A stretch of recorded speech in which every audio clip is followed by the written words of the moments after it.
You're watching the Citizen Science Podcast, the one and only twin solar system podcast featuring Samuel Hofman, along with his team of experts as they discuss the very latest information about our binary twin solar system.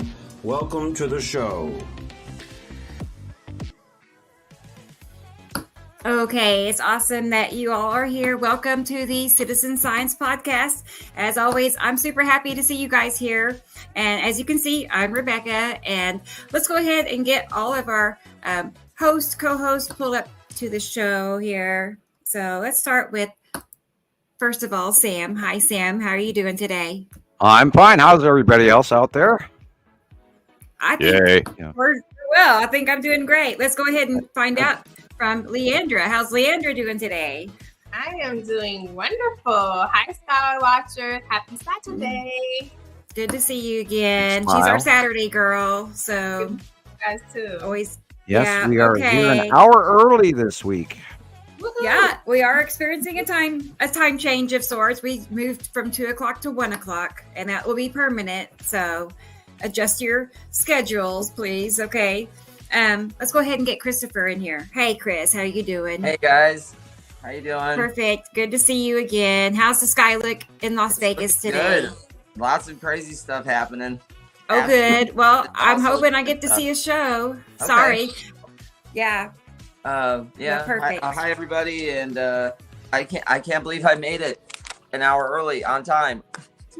You and me both. I was, Sam saw me running around. You know, I'd hop up and take care of last minute things. So, yeah, 1 hour doesn't seem like much, but I noticed it. And it's like, oh wait, Wait, where'd the time go? Okay. Oh. Okay. Well, we have one more person to pull in here. Let's get our one and only Rocket Man. Hi, Rocket Man. How are you today? I'm doing great. I'm doing wonderful. I Perfect. just wanted to say hi to everybody and, welcome back and keep coming back and bring your friends and your family. And, hope you have a great show today. Perfect. It's always good to see you. I don't get to see you except for the shows, but it's good to see your face because we visit pretty much daily by texting, while we're working on our new show, our new platform. We'll get to that in just a second. Let's check the comments real quick and see who all we have here so far. And we'll look at this first in line. It's T. Racy. I tell you, her and Experimental it's always one of the two. Or Dennis. Hey, Dennis. Good to see you. It was close tie this time. And then we have our Nicole here. Good to see Nicole. And she's part of our team, actually. She's helping us in many ways. She's helping me with making slides and coming up with ideas. And then I just found out a few minutes before the show that she is now going to be working with Rocket Man on our new platform. You want to explain a little bit more, Rocket Man? Yeah. So Nicole's going to be basically taking over Movie One. She's going to be doing all the website design for Citizen Science Project. She's going to also be working on Streamlabs, getting that ready so that we don't have to use StreamYard anymore. Yes. And so I gave her a brief introduction of what we need done, so that we can get the website ready and going, so that members can start signing up and purchasing our membership plan, the Nibiru special. And just become part of the family over there on the platform and help get that platform going and start using it, start watching the movies. And Nicole's also going to be helping out with the artwork for the movies, the thumbnails, and all that stuff that we need. And eventually she's going to be helping me out with my customers for Cloud Computing Consortium. That's awesome. Managing my projects and things like that. So, Man. I know she's highly intelligent. I'm just saying this because it's true. I can pick up on that. And I think she's perfect for this job because, her heart is in it, and that counts. That means more than you can't buy that kind of work, in somebody, that kind of, passion and desire. So I was happy to see that. Yeah, and now she's officially on the payroll, and awesome. Congratulations, Nicole. Right? Yeah, to you both, all of us, like you said, We're rooting for all you. of us. We can't wait to see the product. I know, and I'm impressed that she knows how to do all that.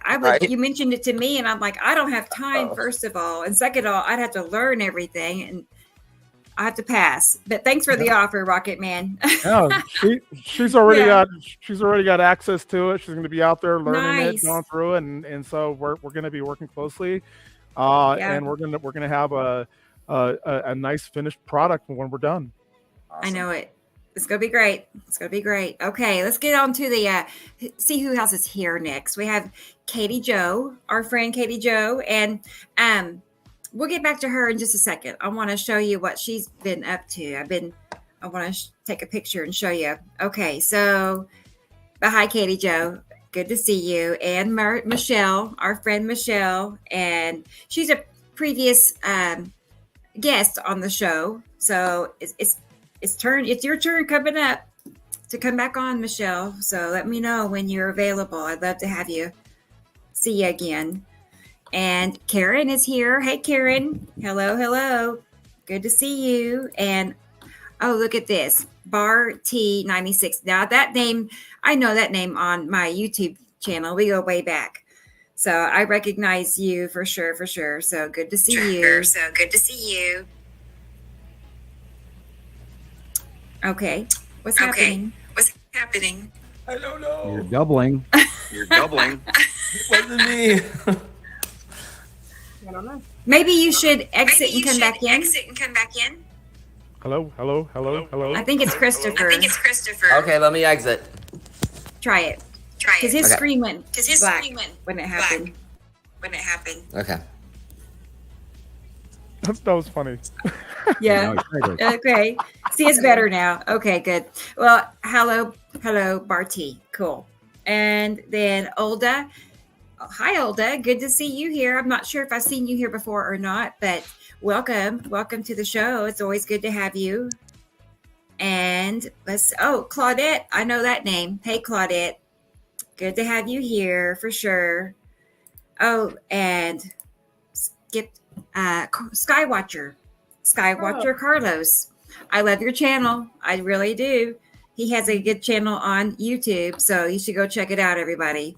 Yeah. He's another Skywatcher, so I follow as many as I can find, actually. So yeah, I know Carlos. I figured you would. Okay, well, good to see you, Carlos.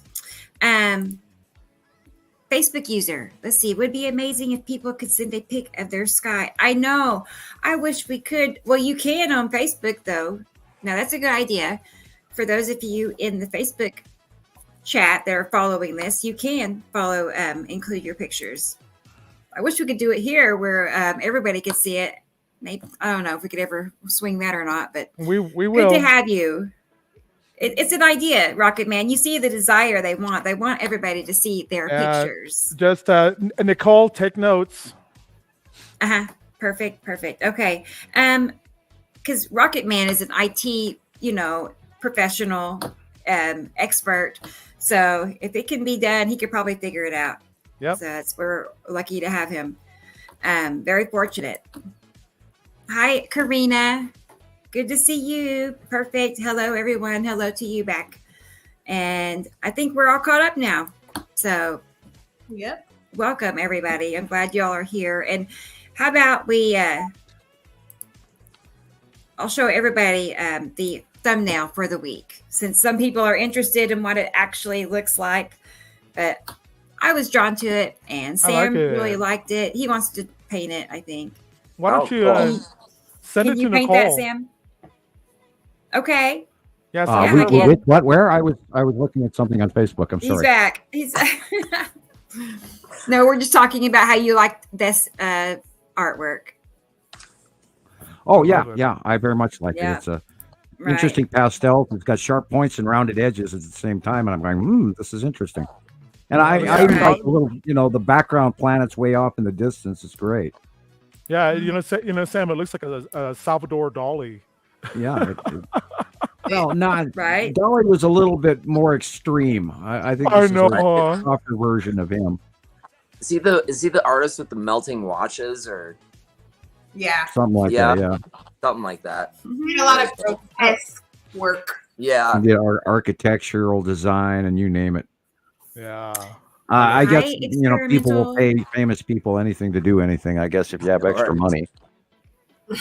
Yeah, all they got to do is just pay people to make something look cool, whatever it is. It just pays, and if all the stars are, flaunting whatever it is, people will think it's cool. It's that easy. But hi, experimental. Good to see you here. And Ninja is here. Good to see you, Ninja. Peace be with you as well. People are still coming in. Here is Slim. Hi, Slim. I don't think I've seen you here before, but it's great to see you. So Yeah, our live feed is running on Facebook news link, whatever that news page, whatever. Okay. Great. So that's where I was just at, and Oh, cool. perfect. Good to see you, Slim. I get to know Slim a little bit more. Be nice. And okay, so let's go ahead. I figured a lot of people are interested in the eclipse, so I figured we could start with a short clip I made talking about that. Just things I found on the internet. Let's go ahead and pull that up because it's coming around the corner. Let's see. All right. Wild. The National Guard is going to be here now for the. yeah, there was some really Indonesia, Java had a major several major earthquakes yesterday. You're right. I didn't get to look them up. For the solar eclipse, but things get much weirder. The Wow. 22 members of an elite chemical, biological, radiological, and nuclear unit will be housed in Broken Bow, in addition to 110 to 150 Oklahoma Highway Patrol troopers. They're also urging residents to stock up with 1 to 2 weeks of food in advance of the event and to have full fuel tanks. They're also Fear saying Look to the porn. left. I mean, to the right. Look at that communication picture at the right there. It was showing actually facilities Esat and Yellow possibly Moon. making Cool. it difficult to make cell phone calls. Similar warnings are going Oh, out in no. different states, including Noblesville Fire Department. I really wonder why they're doing this. And apparently schools are canceled this day, and people are going on Twitter writing statements like this. Something strange is definitely happening. My kids in 3 different schools all got notices that school will be closed that day. There's not a single person on earth who's seen an event like we're going to see on April 8th of 2024. This is going to be the path that it's Don't know going how to you can take. say that. In I don't totality, it's going to either. last a total of 4 minutes and 30 seconds. To give you a comparison, the one in 2017 only lasted 2 minutes and 30 seconds. So this nearly doubles the time, which is really long, and that's why it's so crazy and no one's seen it before. The only one that came close to this is the one in 1800. So if you're 200 years old, then let me know. If not, then no one has seen this before. Okay, this is getting crazy, Oh, my this friends. lady's a Okay, trip. I told you back in September the sun was not where it should be. And I explained it doesn't have anything to do with the actual calendar day, month, name of the month of the calendar. This No, is it's about the where second sun star is being in here. the sky. Okay, we're told that the solar eclipse is supposed to be in Aries, take place in Aries during a new moon, obviously. And by April 8th, if you do a projection on any of your apps, first of all, if you look at your app, it'll show you the sun hasn't even entered into Pisces. It's barely entered into Pisces right now. What? It shouldn't be in Pisces. Okay? In the middle of March, it should be just about to enter into Aries. March 21st. And I said that 2 weeks ago, 3 April weeks ago. 19th, I think. So The the sun sun's was not in a where it should very be to odd begin with, but angle we're told that early for the solar spring. eclipse is supposed to happen on April 8th in Aries, but the sun and the moon, if you do a projection, are projected to be in Pisces together, and they're not even aligned on April 8th. They're sitting side by side in So Pisces. what body on is April actually 8th. going to go in Something front is of? not right. Oh. I'm telling you. The sun is not where Oh. it should be. Okay. Right, moon and is this is not why where it should I be. was talking about People that. are People talking about should, the if you could eclipse, but pause they're it for not a talking second. about this. The sun and the moon are not aligned on April 8th. They are in Pisces right now, if you go to your Skyview app and you push forward to April 8th, plug it in, it will show you that the sun and the moon are in Pisces. They are not aligned. They are sitting beside Rebecca, each other, but they are not aligned. if you could pause it for a How is that second. possible? Because the sun and the moon have been out of place Hang on a since second. back in September 2023. I've been doing these videos telling. Yes. There you go. Yeah, and we talked about this a couple weeks ago, where the angle of the sun prior to the onset of spring had already moved against the calendar, and I saw the light change angle, in my morning sunrise, and the angles of light and how it goes off my bird feeder and off the trees and all of that. And I noticed a few weeks ago that the whole angle was weird. And as far as this eclipse goes, there's also a thing out there called the Horned Comet, or it's called the Devil Comet. And it is in the northwestern by western sky. So when you see the eclipse, be sure to look that direction, and you'll get a glimpse of the Devil Comet, which is new. And also you might get a shot or a view of some of the other planets' faces as well. So, it's important that you look elsewhere, not only at the eclipse. When you look away, take your glasses down and then look at the real sky in the darkness at termination point and stuff, and you'll probably see some of the passing planets and asteroids, etc. So I wanted to point that out for everybody who's going to be out watching. Watch before, during, and after. Pay attention to what else is in the sky. And as she's stating here, that they're not even, the moon is not even in front of. Now in a week it may be. We don't know for sure, but it is entirely possible that there's another body that's going to clip in front of to cause the eclipse, which would also spark off a civil defense response from them not knowing the outcome of a planetary close pass eclipse scenarios. So perhaps more will happen. There was some large X-class flares yesterday as well. So a whole bunch of weird stuff going on. You can go ahead and play it. All right. You that the sun is not where it should be. People are telling me it's the calendar. The calendar's off. Don't worry about it. It's where the sun is in the sky that's different. It's not where it should be. This eclipse is showing you that I am telling you the truth. Because if we see an eclipse on April 8th, how is that possible? If the sun and the moon are in Pisces, it can't be an Aries eclipse, right? If the sun is in Pisces, and if the sun and the moon are not aligned, they have to be aligned in order for you to see an eclipse, correct? So I don't have to be a fucking astrophysicist to understand this, and neither do you. I'm trying to get this out to as many people as I can. Please share this, because, I mean, this is just a no-brainer. These heavenly bodies are changing. They are not where they should be. Look at this, you guys. I want you guys to see this. How is this possible? So we're not even in April yet, right? But look at this. For the solar eclipse, you have a high percentage of clouds over the path of totality. Look at this. And over here you have medium clouds, and over here you have low clouds. How do they know this already? Right? Like, what is going on? How do they know this already? They're telling us how the sky's going to look like. Oh my goodness.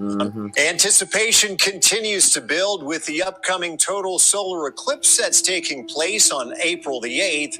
What we've done here is overlaid cloud coverage that's typical for the first couple of weeks of April, and then also looked at the path of totality. And we can pinpoint, even right now, down to the mile, exactly where this path of totality is going to be.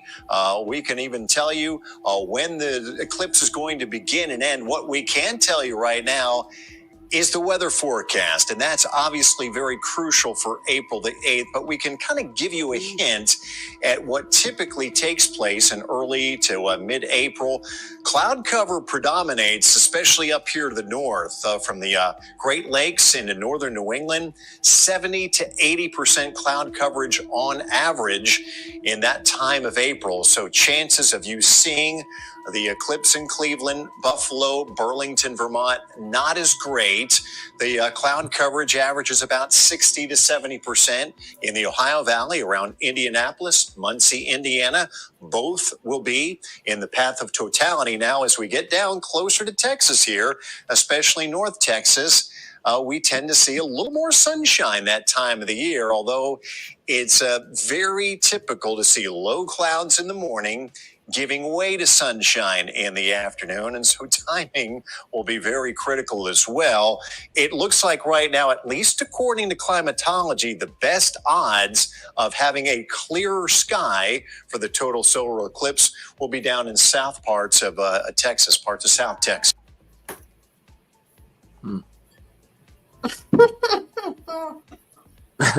Oh, that was it. Okay. That's it. Thought it was longer than that. But anyway, well, that's a few videos I came across. But what do y'all think? Look at the heading and look who put that out. That was Fox News. And unfortunately, we can remove that second word. It's not real news. It's Fox. And they do a lot of hype, unfortunately.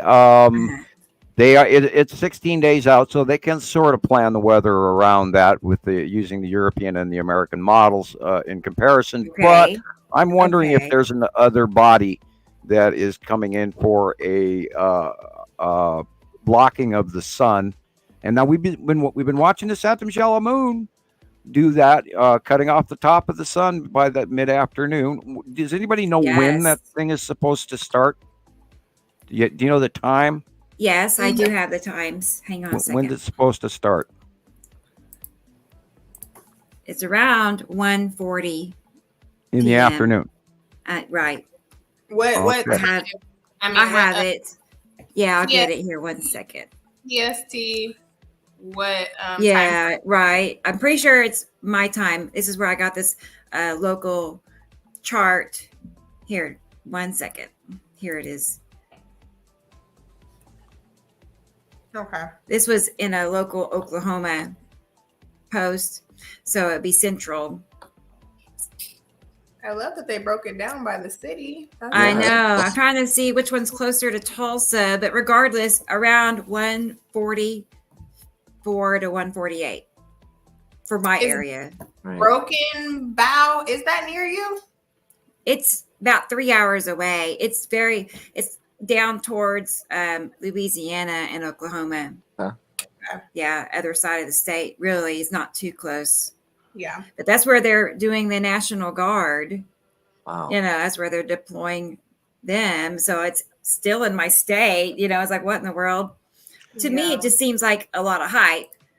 Right? Or what are they? And apparently there's a place called Rapture, Indiana, where the two passes, the two eclipses crosses each other over a place called Rapture, Indiana. Oh. Right? I know there's What's the odds of that? Cities there's 6. I don't know what the name is. I didn't write it down, but on the path of totality, there's 6 cities that have the same name or something like that, or I think they're typical. Nineveh. That's it, right? Nineveh. Yes. Right. Okay. Yeah, I looked into that end of the conspiracy theory as well, and I sent people a bunch of information around that as well. Mm-hmm. I'm really, perhaps we're going to have a gravitational issue. Of course, I'm not a fan of gravity per se. I remember, I believe in the electric universe, not gravitational. Yeah, exactly. And I have been seeing all of this information dump on YouTube feed where they were talking about the New Madrid fault line. All these shows are coming up that they brought from 10 years ago. And so obviously people are looking them up and they become topic again. So YouTube is spreading it to, recommend it. Perhaps let us consider the possibility on that day there might be something happening. Everybody's got the day off. This would be a really good shocker to point out to people that there's a lot of crap going on over your head right now that is not mainstream. And the stuff that we're sharing here on the Citizen Science Project has all been documented for well over a decade, going on our 14th year come April. By the way, hey, that'll be the day before our annual startup day, which was April 9th, 2010. So, that'll be our 14th year the next day. So, yeah, there's a whole bunch of shit going on right over the top of our heads, and people really need to jump on board with this information and start following through with the material that we've been desperately trying to share with everyone. Yeah. Hi, Facebook user and Gray Guy. He says nothing is in Broken Bow, and you're right. I've passed through there many times because I used to live in Texarkana for a minute, and Broken Bow was the passage way, from state to state. Anyway, not much there. It's pretty quiet. Let's see. Who else? Anybody else? Have I missed anybody? I hope not. Oh, Let There Be Light. Hi, Let There Be Light. Good to see you Sandy again. Said, "Yep, Isatim will be the culprit. 3:30 p.m. It's very possible. That is the one. That's the only one that we know that is going from the right side to the left side, and that would have a transition-ish occurrence during our out view of the day, where the rest of the larger planets are more stable and they move a lot slower." Mm-hmm. So, and then we've seen this in what they called in the past a transit of Mercury, and we had some real serious questions at that time as well, because Mercury is so small and it should not have put out an entire eclipse effect. Where at the same time, in 2016, 17, and 18, Saturn was part of the picture and could have been the planet that was actually crossing into view. Wow. But there's no way to really prove that unless we get a lot of people out there to send us pictures in. We have to sort of, be citizen scientists and prove it. Mail us your pictures if you take a few. Even if you can't see something, take a couple of pictures on either side of the eclipse during the main terminator or whatever, or even before, take a series of pics, get us 4 or 5 shots, and then we'll all have a look and see and compare. Yeah, and please don't forget to wear protection. Yeah, don't look at the sun without some good glasses. Old exposed for film, you go to the store, you buy a roll of film, you expose it, you can actually look through that. Yeah. There are people that are going to use welding glasses, of course. Excuse me. But be very, very careful. Don't use knockoffs. Don't use, 2 pairs of sunglasses. It won't do. You can actually burn your retinas doing this. So don't burn your retinas. No. Yeah, that's not. They say that where I am, we'll have about 90% totality. Okay. So it'll get dark. How about here. something like these, Sam? Well, they look kind of blue. I don't think they're dark enough, but if they're actually rated for that, or if they're a knockoff, they are called eclipse glasses. Okay. Yeah. Wow. Oh. I bet Amazon has some. Oh, I bet everybody's on board trying to sell that. Money. Where'd you get them from? I got them from one of my smoke shops. Ah, cool. Yeah. I just hope they're actual, worthwhile and work rather than burning your eyes. Yeah, no, they do. Yeah, totally. They're totally blacked out. Okay. Yeah. There's a bunch of them on here like that. Paper ones. You can buy a pack of 10 of them or something. Yeah, we should sell them on our website. We could do that. Yeah. Get them printed up real quick. For next time. So the next time it'll be 20 years before there's another eclipse, they said. So I'll be 65 years old. Right on. 75. We'll still be here. We'll still be here. We'll still be doing the show. I think they'll be pleasantly surprised by how many things are going to be happening due to the binary solar system planets blocking out the sun. So I suspect many more eclipses than the next one in 2 years. Yeah, we're seeing all sorts of stuff pass across right now. Yeah. So Yeah, this one's for April 8th. This says for April 8th, 2024, right there. Oh, right. Cool. It's for that eclipse, that particular one. And something is weird. That's cool. Very weird about this one. They're just overly hyping it, and it's the presence of a National Guard. Yeah, I think that's what pushed it down the road, was that they're calling in troops. It's like, well, why would they do that? We've never. Oh. It sounds distractionary to me. Maybe they're having a barbecue. I don't know. Yeah, maybe it's the 4th of July. Yeah. Man, it's wild.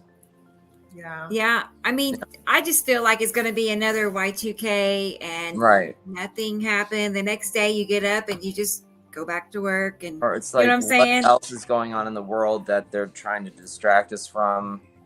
Oh, sure. What else is happening? Think like that, but it's just a lot of strange stuff happening in the world right now. It's crazy. Yeah, right. Maybe this is like the Truman Show, and somebody's putting a big old thing over the light in the sky. Wouldn't that be a trip? It'd be a trip if it was more like. Because I do think a lot of the things we do see is staged. I can't help but see and think that it is. Things are staged for us, for psychological indoctrination. Operations. Yes, psyops. Right. So I mean, So this could yet again be another psyop. Think about it.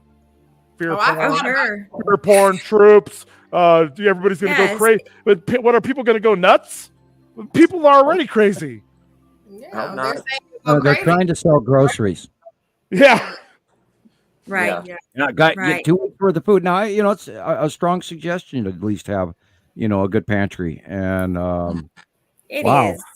Yeah, all the time. You should always have that. Right. Yeah, I've got quite a few cans of Spam. I can tell you that.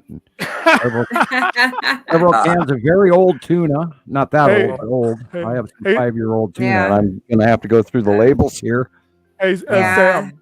Hey, Sam. Spam is a delicacy in Guam. Oh yeah, and in England too. You should see it. And Spam came out with a whole bunch of new flavors. They have a teriyaki Spam. They have all kinds of. If you're up in the mountains and you're freezing your backside off, and you pull out that the backpack food, and you cut up some Spam and you fry it up in a pan up in the mountains, I promise you, a little splash of Worcestershire sauce. I promise you, the best tasting thing you ever ate in your life. Hey Sam. Hey, remember that movie with John Candy? I forget what it was. It's like they're the raccoons are raiding the trash cans and they're eating hot dogs, and he goes, "Oh, those things are made out of pigs' asses and cows' tails." Right? It's a pretty funny movie. Yeah, that's what they make hot dogs with. Stuff that they don't normally use or sell. All goes in a grinder and then in a skin. Well, there's reports of Chinese street food where they're taking canned dog food and putting it in sausages. So no, oh boy.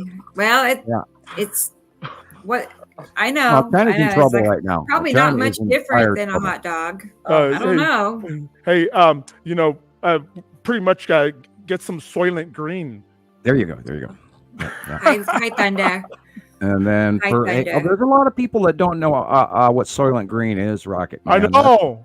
Oh my God! Really? Movie from 1968. Yes, you're right. I saw it. I didn't see the movie, but I saw the title out there. Oh, I have. I've watched Soylent Green about 5 or 6 times. Yeah. Remember? Yeah. Oh God. And the guy that he would turn to is a cop, and he was working in the highly overpopulated New York City, and books and libraries were illegal, and only certain people could own books. Yeah, they were referred to as a book. They were instead of a librarian, they were called a book. And it's a really interesting show that I think people should watch at least once to get that shock value of what society could or could not do. And Sam, and also 1984. Did they remake it? No, the old one. Was it 1984? Oh, the movie 1984. Yeah, the movie. Yeah. George Orwell and all that. Yes. I only knew about the book. Yeah. I didn't see the movie. I read the book. Oh, that's even better. Years and years and years and years ago. That's even better. You're gonna have to put that on the website.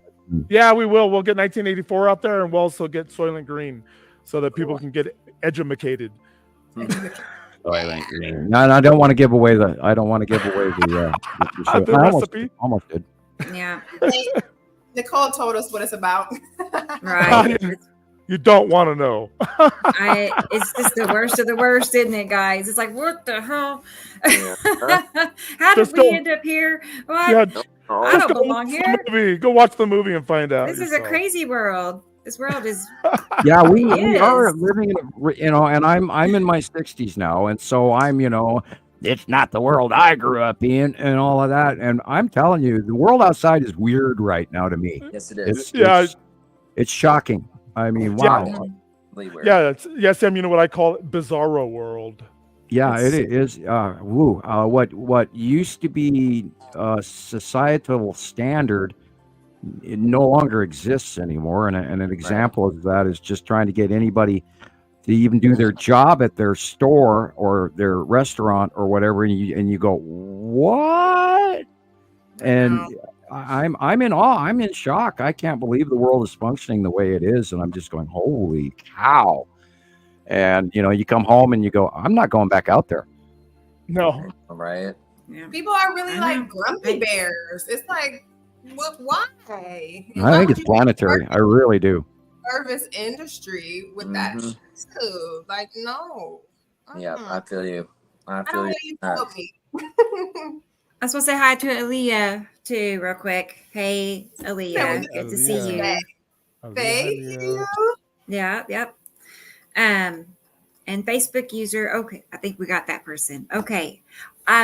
Something I wanted to just cover real quick so people understand, like we're making some changes with our schedule. Mainly it's because we want to have a nice, presentable show when we start sending our shows out to the major podcast channels, which is what we're going to be doing soon. We like Spotify, iHeartRadio, Amazon, Apple Radio, you name it. Our show will soon be out there worldwide, translated worldwide. So it's a big deal. And so we want to have a show where people can understand us well, where we're not like talking over each other. So what we're doing is we're setting up a time schedule. Okay. And we're going to be bringing people on and off, and we're going to have 4-hour shows. And I know a lot of people, want to keep us to keep going, and we want to keep going. So we're going to end the 4-hour show at 4 hours, and then we'll pick right back up at 30 minutes or so after we end that show. Maybe, it's already set for today at 5:30. Okay. So we're going to have an after show, and that's where we all can get back on and as we want. And we can over talk if we want, whatever we, not that we want to, but we can not include people, because I know, like, for instance, Gillian and Christoper won't be on at the same time, during the show. And I want them to be able to have a chance to visit too. Okay, does that make sense? Yeah. So that's what we're going to be doing. We're going to be doing that. So Rocket Man, he'll be with us the first hour of each show, and then he will drop off, and that's when we'll bring on our guest of the day, which today is going to be Carla Max, because last week she was with us, but she had too much phone problems. She really didn't get a chance to be here. So we're going to do this again. So she'll be here in about 20 minutes. So just let me know when to drop off. Just go ahead and phase me out. Perfect. I know, right? I'll click the button. You'll be out. So, but yeah, that's what we're doing. So we can have a nice a show, and then Sam has some good ideas for me for other show ideas. So I think each week as we add more and more to it and make these changes, it's going to be, it will be what we want it to be. You know what I'm saying? This is cool. With everybody helping, and Rocket Man's doing his thing. So, and speaking of Katie loving it, I want to show you guys. Katie messaged me, and she has decided a name for her new group. We knew she wanted to create a new group. Okay, so let's get her new group up here so everybody can come and join it. It's going to be East Coast Looking Up and Out. And I love that. She's in New Jersey. She wanted a group that was, focusing for people on the East Coast so they can compare the skies. And so I'm super excited for her. Very good. Cool. Yes. So here it is, everybody. Right now, it's just her and I in that group. It's a public group, which means you can share freely, So I encourage you all to go to Facebook and join her group. So it will grow quickly. It will. The group. I like it. Yes. I love the name too. It's super cute. Looking Up and Out. I'm the third member. Cute. I just joined. Sweet. All right. So that's what Katie Jo has going on. And let's take a minute and look at some of her pictures while I have them up. Nice. Now, Katie is going to be with us. I already have her scheduled. She'll be with us the second half of Tuesday night's show. So she'll be here around 9:15. So we're going to be taking each shows into two halves. So that's awesome. New Jersey. Yeah. Look at the illumination in the upper area. New Jersey, look days ago. I know. God, that's beautiful. That is that facial illumination of Atu's moon. Directly being white, because Atu's moon is white. And if you look at the yellow at the horizon and the orange, it's not even that illuminated at the horizon. But directly overhead, and of course, what's coming in from the left down to the middle of the picture is the red asteroid is also illuminated. God. Okay. That's awesome. Yeah. She has more of those. I haven't got all of them loaded in a video. I'm saving that for when she's on the show Tuesday. But here's another one, Sam. I was perplexed on this one. I was like, is that a cube to the left? It looks like it. Not there. No, these would be asteroids. No. Okay. It just sure has this like would be red asteroid and big sister. Oh, speaking of which, there's an old Skywatcher member that has asked to have a asteroid named after her, and her name's Lauren. So we have a new named asteroid, and it is directly above the Tan asteroid, and slightly to the right. So we'll be talking about that in the immediate future, but I wanted to mention it. We're going to start adding some of these other asteroids are so much bigger now that we're going to start tagging a name to them as they become more and more sighted. Okay. We've fallen a little bit behind. Yeah, there again. Now this one. Wow. Yeah, probably asteroids. I can't tell you what that bottom blob is, but they're probably asteroids. And if you'll note, there is no real other clouds in the sky at all, other than the stuff behind in the background. And you have to take that into account when you are sky watching. You have to learn to look for the wispier, less visible clouds behind the main normal clouds. And over time, you'll just learn to start looking back there automatically. And it becomes a process where you just teach yourself. It's about perspective. Correct. Yeah, a lot of weird shit going on. There's a lot of changes going on too, and what's going on above us and everything and beyond us. And last week we were talking about, I saw full circle illumination, facial illumination of planet Atu in the west sky as the sun was coming up. It was about 11 o'clock in the morning, and the sun was coming out of the east-southeast, which it's not supposed to be at 11 o'clock in the morning, but that's where it was. And that's also in reference to what the gal was talking about, where the sun is in the wrong place.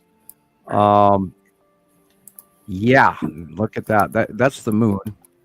So there's a whole bunch of weird shit going on, and I totally believe that Earth is tipped far more than it was even a year or two ago, because we mentioned that the light angle was way early for spring, and it should have at least calendared close, and it was weeks before it. And so there's some really strange shit going on, and I think the larger planets are shoving us. By the way, holler when you're ready for me to do the weather. I have a whole page and a half of notes. Cool. Okay. It doesn't have to be now, but when you're ready. Here in a few minutes. Okay. Let me write that down. I have a list running, so I won't forget. Yeah, okay. we have a major storm event coming to the country. Oh boy. And Rebecca, I can go ahead and drop. Right now. Okay. I can say that's fine. Recommend. Bye to everybody, and I'm going to go on with my day. And cool. I'm very excited to have Nicole working for us now, and that's so cool. Officially on the payroll, and we're just we're going to pay it forward. That's what we're going to do. That's awesome. I'm happy for, like I said, I'm happy for her, and then it affects all of us. So I'm happy for all of us. So exactly. It's perfect. So good bye. seeing you again. Yeah, I was going to say and bye everybody, and looking forward to seeing you next time, and seeing the progression of Citizen Science Project. So take care. Perfect. Me too. Bye bye. Take care. Thanks, Bye-bye. Sam. Yeah. Bye bye. Okay, cool. Let's see what else I have here. We got that. And we did the East Coast. And I just sent a link to Carla. One thing I wanted to mention, we have some listeners on TikTok. And I see you guys. I see Denise chatting with me, asking questions. And I'm getting caught up with you. She's in Staten Island. That's what she said. And she wanted to know the name of Katie's site again. Let's pull that back up. Here you go, Denise. It's called East Coast Looking Up and Out. So, and then for you guys on TikTok, I'll show you the Facebook group for our channel in case you're not familiar with that. Here it is, Nibiru Followers Anonymous, and you can join our Facebook group as well. But I was going to tell you guys, I would recommend, if it was me, if I were you, I would watch this show over on YouTube, only because that way you can join in to the main chat and you can communicate with us easier, because I'm not able to see both chats at once. I have to go back and forth. So I would just say, if you want to engage in the show with all the people, go to YouTube and watch it on Nibiru Followers Anonymous. So you'll see it there. So somebody had a question real quick about the double moon situation, and I told them we'd look at some pictures. Katie just had a picture. I was showing hers right here. But I was telling them that there's definitely a planetary object behind our moon. Yeah, it's been sighted for about 6 or 8 years now. Oh. Here's the drawing he's put together of what he visualizes. Up here, it's plain as day to me up here. You can see it by eye that there is a yellow body behind our white moon. And for the last, 6 or 7 years, they've been going, oh, the supermoon, it's a supermoon, it's a supermoon. And we've never, ever heard that term before. Right. And, and what they're trying to define by calling it a supermoon is somehow they're describing that the moon is much closer to Earth than normal. Right. And that isn't normally possible. Now, granted, when I was raised as a child, I was told that the moon was 285,000 miles away from Earth. And now they're telling people 265,000. And I've even seen shorter distances as well. And so, and a problem with a lot of sciences is that don't actually match. And I wish they did. But this is a great example that there is a secondary object, big yellow object behind our moon. Now, I've been wondering for years if it is a lunar body. NASA announced we have a second moon, but of course they didn't say where it was or how big it was. But I'm also wondering that maybe the Norway spiral orb, or as we call it the Empire Orb because it looks just like the Death Star. I wonder if they're hiding behind our moon on occasion. And in those times when we don't see the black dot in front of the sun, is that where they're, are they parking behind our moon? Would be the best place to hide. Yeah, and if you're not in the sun and you want to, be close to Earth on the dark side and see what's going on or do their whatevers, and then why not hide behind the moon? Much larger, and it might be bigger than our moon. We don't know. We know that the Norway spiral orb is real. We've had hundreds, thousands of sightings over the years, ever since it got here in 2009 through the Norway spiral, which is there's a video clip of it in the startup of the movie where it says alien craft, and we know that it's real because I saw that exact same thing by eye where it dropped out of the clouds. It changed direction, moved, and then rotated. So bringing that eye area, the focal dark, it looks like an eye. And then I was sitting here watching it, and then the blue light beam turned on me and directly looked at me for quite a short period of time. And that's exactly what's in the video. And this came in years later, so we know it's real. This is weird. Right, lots of pictures coming to support that. Oh, this one. Yeah, both of them. This one, that one, and the other one. That's strange. It could be asteroids crossing in front of the moon, and we've seen tons of those lately. And the asteroids are being sighted at night. Speaking of which, I did send you a picture from just a couple of minutes ago. I can't even remember where it was. Anyway, I sent you a picture of a purple illumination in a nighttime sky. It's a lamp. I just saw that. I mean, I didn't know you sent it to me, but I think it's the same one I just saw on Facebook. I sent you. Yeah, it was on Facebook, and I grabbed a copy of it while we were busy doing other stuff. Yeah. Okay. I don't want to do that. Hang on. Oh.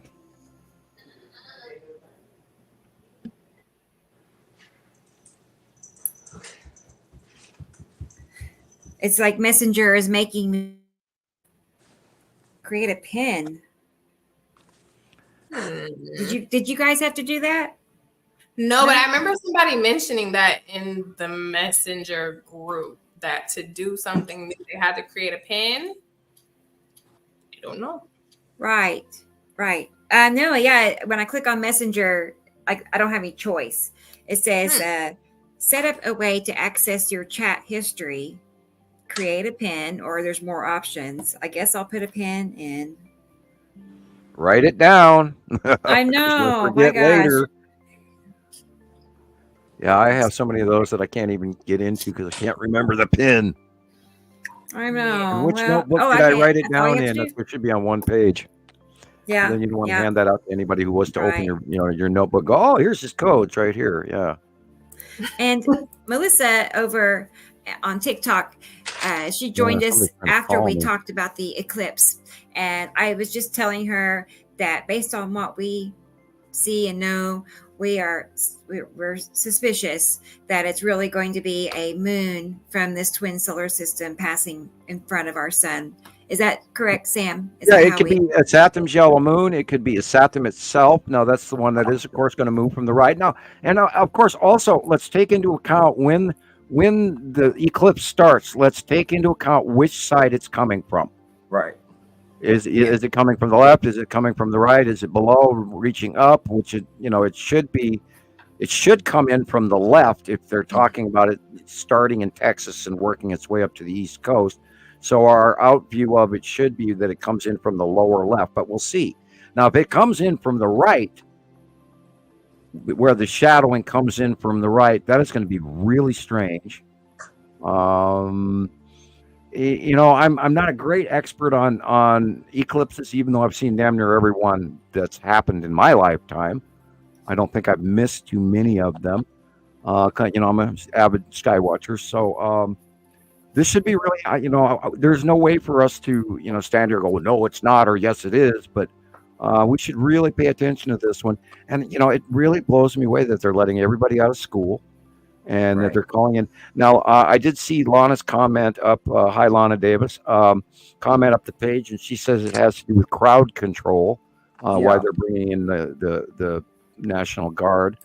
Why would there be a crowd control issue when everybody doesn't have to go downtown? They can see it from their own backyard. So why would people be crowding up? I read that they're doing crowd control because the people in cities where there's totality and maybe like a few less, they want to go to other towns that have lower amounts of time. They don't want to be in the dark for so long, so they want to go to other towns that aren't going to be in the dark for as long. What, half a minute? Read all week. I read that people who were not going to be in the path of totality wanted to go to other cities where they would be so that they could see it, and that's why they were doing the crowd control. I read the complete opposite, and I had to read it over because I thought maybe I wasn't getting what they were trying to write.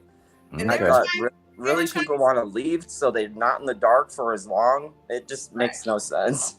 And they were trying to say it was going to be like a Super Bowl size amount of people gathering, and that they needed control measures, and it just all sounds like blur blur blur blur lies. Right. It seems like it's a lot of hype to me. I feel like they do this often. They'll really hype. I mean, it just, hype, and then it's like a kind of a letdown people have because people get anxious or they worry, they're scared. Think of all the things that they need to learn from past events, that it's not necessary to get so anxious about these things. Just if it happens and you see it, document it. But always be prepared. Part of the worry, I think, is also the fact that the pathway does go near the New Madrid. The New Madrid fault line runs basically under the Mississippi River, and then when it gets up to about Chicago, etc., it turns east to the Great Lakes areas up, and that's part of why the Great Lakes were formed, was because it was a tectonic plate fracture that was unsuccessful. Oddly, I don't think scientists have taken into account foundational bowling, which means a bowl is created underneath a very large, extensive platform plate where the limestone underneath, which is in your area, there underneath the North American plate, is a big layer of limestone directly underneath Rebecca there. And that is part of where the aquifer is being eroded, especially due to fracking when they're pumping in seawater and other bad materials. And that gets into that limestone, which is holding up the whole middle of the plate of North America, and it turns into like an Alka-Seltzer moment where you add water and limestone together and you get calcium carbonate fizzing. And so that's why you guys are always having those earthquakes, Rebecca, is the ceiling, or which is your floor underneath holding the North American plate, is slowly eroding. And I think that's why the bowling effect that did actually cause the crack and fracture of the New Madrid. Wow. Yeah, there's a really, really awesome lady who's a geologist. I'm trying to remember her first name. Her last name is Dahl, D-A-H-L. I'm trying to remember her first name, but and of course it's written in the other room. And she's really good at describing geology for people. And I apologize, Leighandra, I did not send you that. That is the Southern Washington University Geology Department. And I was trying to remember that geologist's names, but you can look that up too because it pops up.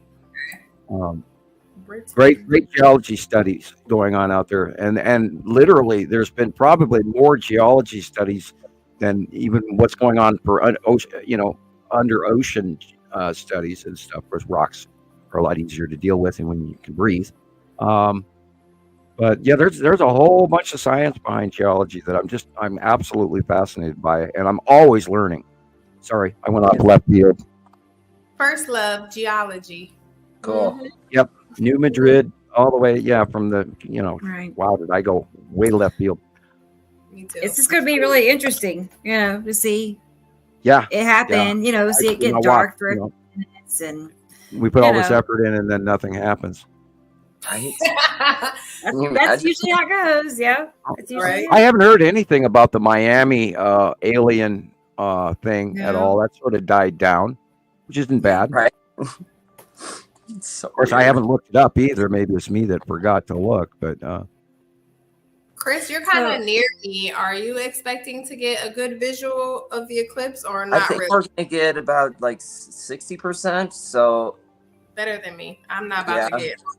I don't think hardly anything. We'll see what happens. I wonder if anybody in our group here is in the line of totality. I'm curious. I'll probably just see its liver. I think my dad might be in Maine. We'll see what happens. Yeah, maybe. Yeah. Maybe. The Exploratorium near me is having a hosting, and they said they're going to be looking at Texas and another state. So if you're not in the path of totality, maybe you could try to see if an Exploratorium or a science place is going to be looking. And you can also look online. Great idea. That's a great idea. We'll be having all types of live cams, I'm sure. So that's a lot. Yeah. Michelle is in the line of totality. Right. So cool. You got your glasses ready, Michelle?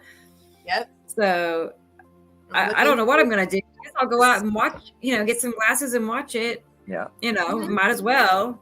So I guess you can film it with your phone. It wouldn't hurt your phone, right?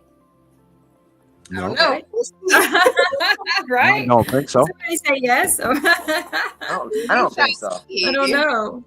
I haven't heard anybody say you can't. So yeah, that would definitely be safer if you film it with your phone rather than looking at it. Yeah. I thought so too. Like right? a nice little tan while you're out there too, because I do believe that I really do believe that the suns are separating, and then we might actually be staring more at that larger second star than ours. But I don't, I can't prove it. Unfortunately, I don't get to fly off the planet and go look. And hey, Robert, all the way down in New Zealand. Yep. Oh, cool. Here's Robert. Hey, Robert. There's a whole bunch of stuff going on with that. And by the way, there was in the next couple of days, we're going to receive a whole bunch of internet trouble because there was a major X-class flare yesterday and a smaller one simultaneously on some sunspots, 3615 and 3590 came back around. And now they're calling it 3615 on the sunspots, and 3614, which is below it, and highly complex. And that one looks like it's going to develop into something major, but we'll see. That's the difference in magnetation between plus and minus filaments on the sun, and when they meet and join, that's when you get a CME, a coronal mass ejection. But there was one yesterday late, and then one earlier in the day, or pretty much at the same time, they said.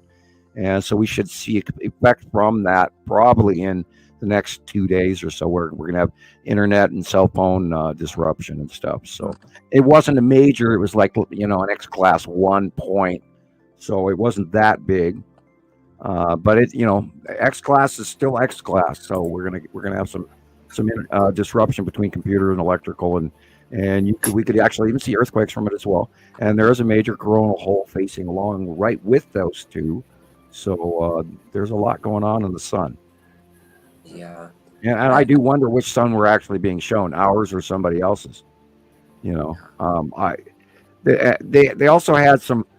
There's a odd period of time where the stereo A and stereo B cameras are down now for periods of time, and it's happened day after day after day after day, which is completely not normal. So I'm wondering if they are either shutting it off, or if there's actually an object that's going in the view of the stereo A monitor, and they're just calling it an anomaly or whatever, which is entirely possible as well, because we are seeing a Saturn's yellow moon and a Saturn cutting in front of the star. Now, we have no way to judge that space difference between where that satellite, that stereo A, is taking the pictures of, how far away from it is the moon, is there a body passing in between it, whatever, or is we don't know what's going on, but there is an anomaly that is going on for a period of time every day in the stereo A and stereo B monitoring system. So that if you're a super science sleuth, go in and watch for that, and maybe you can give us some more information. Okay. Facebook user, I think.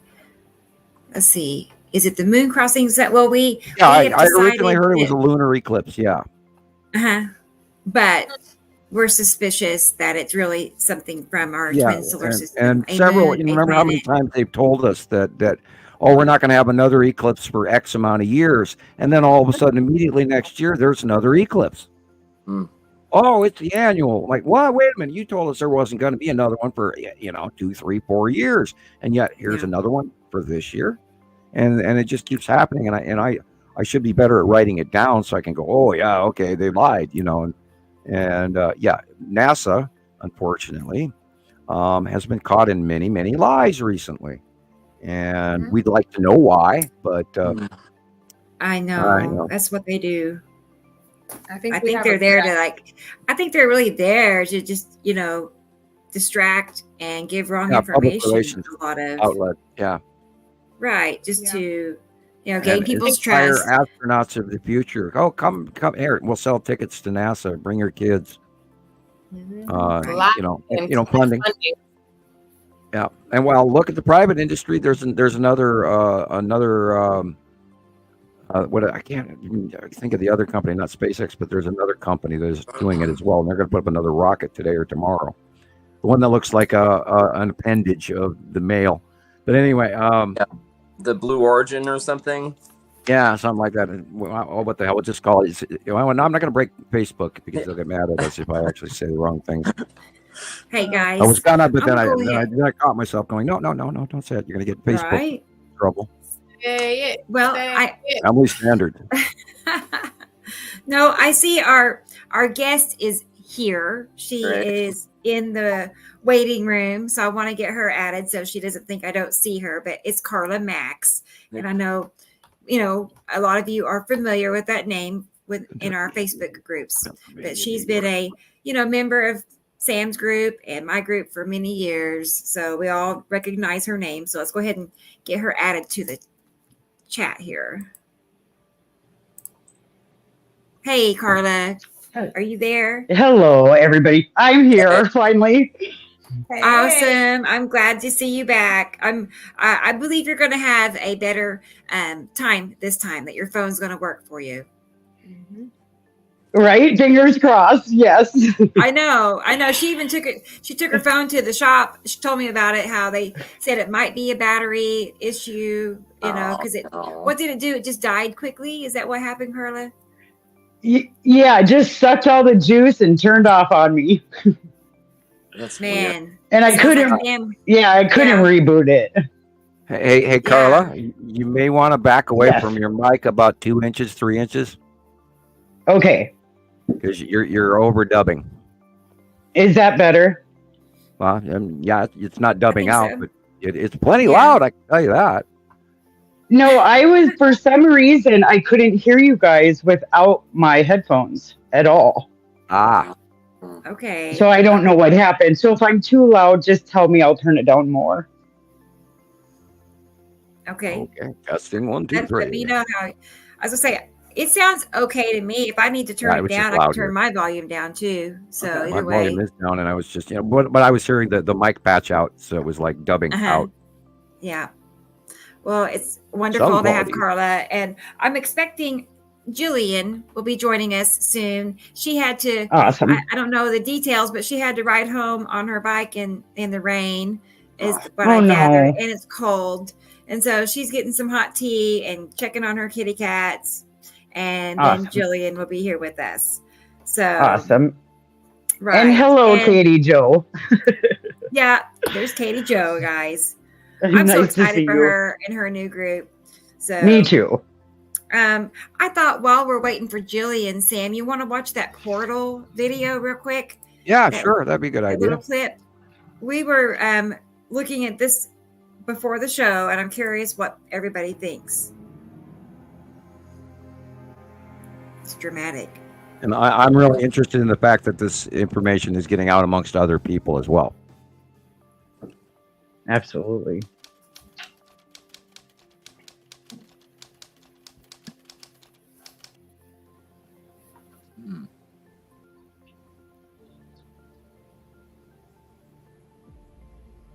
So weird.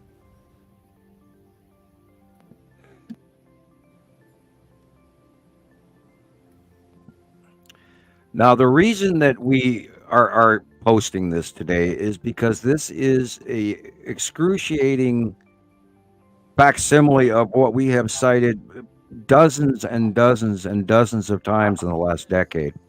We have seen numerous ships come in and out of portals. They go in. My favorite one, and I haven't been able to find it back for a long time, is the Canadian spiral, where the ship actually creates the wormhole or the portal, and then you can see it zip right into it at a slow speed at first, but then it increases in speed right before it gets to the portal, and you hear two major sonic booms off in the distance that you can't fake. And it was filmed in the Canadian tundra. And my question is, because the ship doesn't go through this before it closes, my question is, what did they open and what did they send or receive here? Because we don't see evidence of that. Because we saw it open, it's been open for a short period of time, and then it's gone. But we don't see anything come through it or go into it. That happened about a month and a half ago also. We cited a portal, and then the next day, there were people getting pictures of that same portal being stably open. So and this is why I captured a copy of this and sent it around yesterday, and because it looks real. I don't see any major digitizing on my larger screen here. I'll even blow it up more. And I don't see any square anomalying or anything going on here. And it's excruciatingly interesting. I didn't, and I should. You want to run it again, Rebecca? I want to look for light effect on the ground. Is it causing light on the ground? There's something behind it, though. You see that? Dark? Yeah, I see that. Uh-huh. Yeah, there's something round, dark behind it. And then what? Let's see. Is it causing light on the telephone pole? Is it causing? Yes, it is. And that's what I was looking at. So it feels... what's Photoshop related? Okay, and the next question is what's starting it? Let's look at the object that's sending out this shaft or this. Looks like the Empire Orb, maybe. Yeah, I'm inclined to agree with you, Christopher. It just looks like a big sphere. Well, that thing had to come through its own wormhole somehow, so I would imagine it has the ability to generate one. Okay. That is unbelievable. You see that trail of, I don't know, smoke, whatever. There's something right above it. Look. See that? Yeah. There's a planet right above it. It's something big and round right there. It's a different color. To me, yeah, I see it. There's a lot going on, guys. There's, cubes. And what's Empire that? Orb, Star Destroyers galore. Like there's something above it. Right. Rebecca, do we have the ability to play the whole video in slow-mo and then reverse it? Oh, I could do that. I could get it ready and we could do that. Yeah. It's worth a shot. It is. That is a strange occurrence. And now, if this was a one-time thing and we go, we wonder what that is, but we've seen dozens and dozens of these over the last decade. Yeah. And they've been sighted around the world. And so these are real. And I do not see, the ground area is illuminated. So it's not fake. Wow. That's trippy. Mm-hmm. I'll get it ready, Leighandra, and we'll do our scientific analysis on it. So yes, Facebook user said that is sweet. I agree. It's pretty cool. We don't know, Karina, if it's real. We think it's real. we think it's real. So, and we know portals. We know portals are real. Mm-hmm. You know, Yeah, so we watched it in 2009, and that kicked off a whole series of events about the Norway spiral and the spiral object. And then we had, oh God, I think we spent probably 4 years collecting that information before we even really talked about it publicly. It was discussed in private channels and back channels and on, the gamer channels, the encrypted ones, and between here and London and Berlin. And then after, then I saw it by eye myself, and then we started getting captures of it. We only got still captures of it for the first few years, and then the video that we use on the startup of the show came in roughly about 3 years ago, was it, Rebecca? That we got that live shot.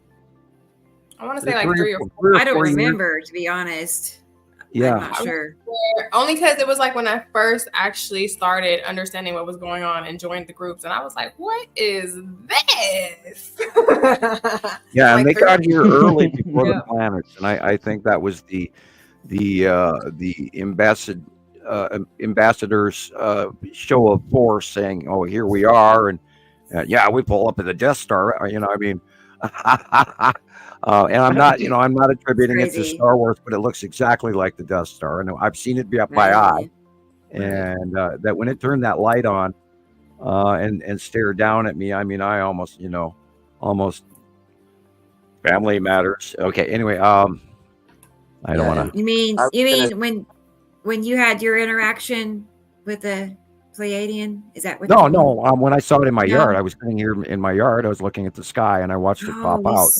And it dropped down out of the clouds, and then it changed direction, which is why I knew it wasn't an asteroid or a meteor, because it dropped straight out of the clouds, and then it stopped, and then it moved to the right. It was literally like a 45-degree movement. And it was like, okay, that's not an asteroid or a planet. And then it turned the face toward me, and I saw the eye and the dot. My brain immediately goes to Egyptology and all that. And, it's the Eye of Horus and all of this. And then I blew that, and then that light came on, and I just went, "Oh my God!" And my knees buckled a couple of times, staring at it. Scared the crap out of me because it was looking right at me. And when that light came on, that was like, "Holy shit!" And when was this, Sam? God, that was probably, I'm going to say 2015, 2016. Okay. And this is when, after I saw it by eye, I knew it was real. And that's when it became publicly discussed topic-wise on Montana Skywatcher 1 and 2. And prior to that, we hadn't publicly discussed it. Go ahead, Leighandra. What did you feel during that encounter? Were you like mesmerized? Were you stuck? Or you like, I know what this is? Oh, I felt actually, frankly, very lucky that they hadn't hit my human off switch, and that I was able to remember that I was looking at that. And I viewed it, and then after about, maybe 5 minutes, it just sort of started lifting back up and drifted into the clouds again. But you could actually see the other 4 lights. There's an array of lights around the opening of the eye, and I've got pictures of that. I have a picture of that too. Yeah, the middle blue light came on, and I'm just going, it immediately tells you right then and there, this is not some anomaly or an asteroid. This is actually a guy inside that ship changed directions of the ship and then turned the light on. Hit the switch. There's many people in that massive, huge ass ship, Death Star, whatever you want to call it, and it immediately, having watched that light turn on.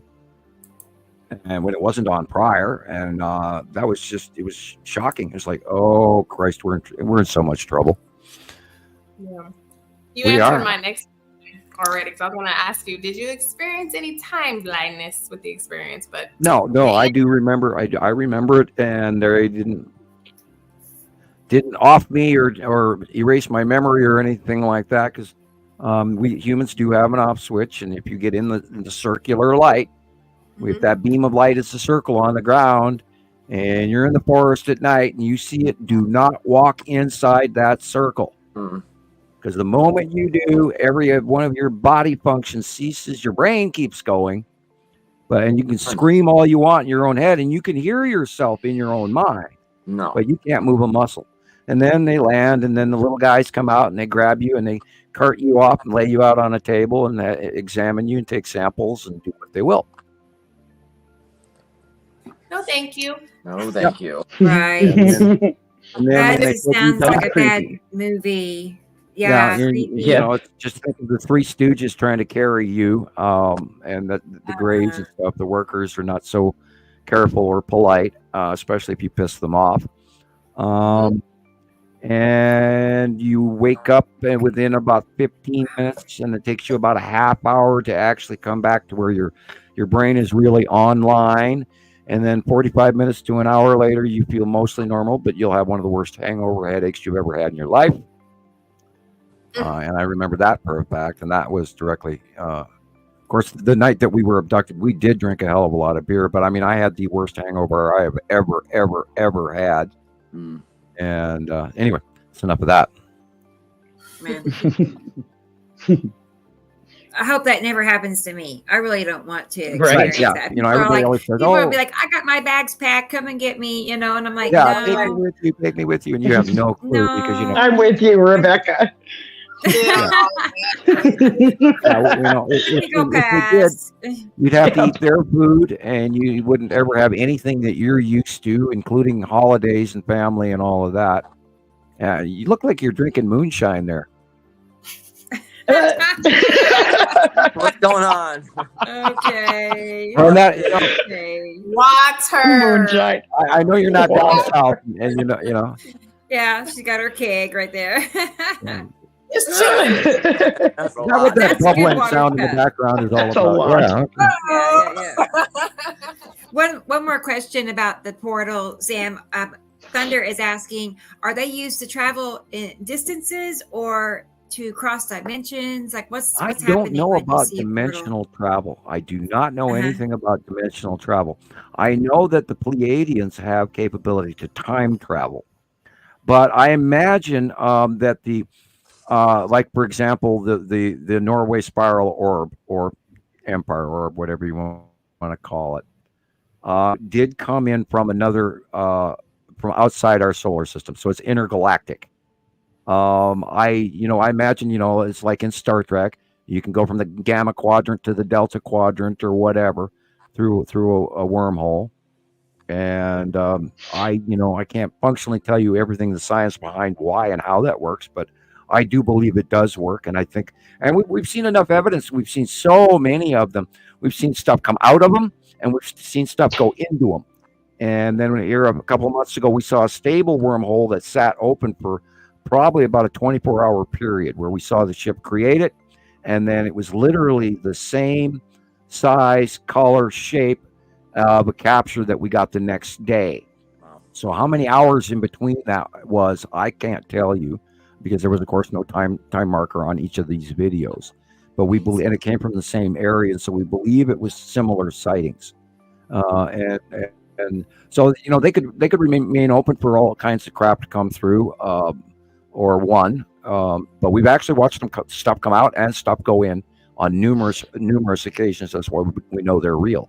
And this is, of course, and you can't fake that. And if you are out there making a portal photoshopping, we would have seen some anomalies that didn't ring true. And we're pretty good at catching that. Now, we can't fully say that the one that we just watched is absolutely 100% real. But in my opinion, it looks very, very convincing. Yeah. Sam, may I? Oh, go ahead, Carla. I'm sorry. No. I just have a question for Sam on that. I do believe personally there are different dimensions with this. And I think it's been used in the past for good and evil. What is your take on that? Okay. Well, first of all, evil is an invention of the Roman Catholic Church. It isn't a question of good or evil or morality or whatever. It has to do with factional agenda. Other races do not see our world the same way we see our world. Other races have morals that are completely different than ours. For example, the Dracos are very warlike, but yet they're very intelligent and they're very charismatic. They're kind of like the Klingons in Star Trek, but they're also intelligent. They're not, just dumb warriors. And there's a lot more to the Draco race, for example, than people give credit for. They automatically go, "Oh, it's an evil race." You can't attribute earthly moral value to good and evil, because evil is a creation invented by Rome, and we have a fact. drastically honed into a corner on what fear of, and I hear this all, were they fallen angels? And excuse me, fallen angels are extraterrestrials that come landing out of their damn ship and park and get out, and then somebody went, "Oh, look, they fell from the sky." So you have to look at your point of view on things. You can't attribute good and evil.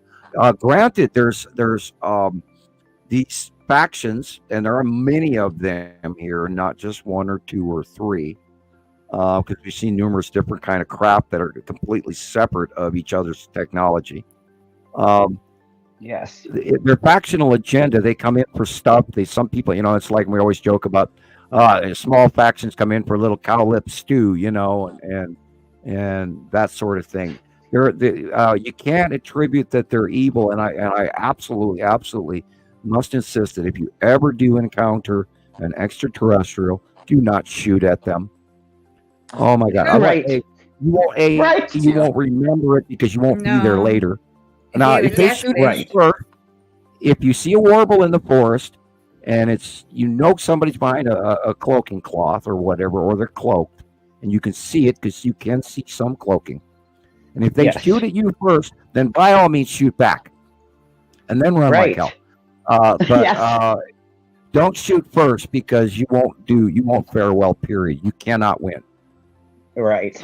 I agree with that. Pray to God you never ever run into an ET, and ignorance is bliss in that department, and I can absolutely tell you that I've spent over 25, 30 years just trying to stomach what I already know, and it's not easy. And Rebecca and I were even talking about this prior to the show.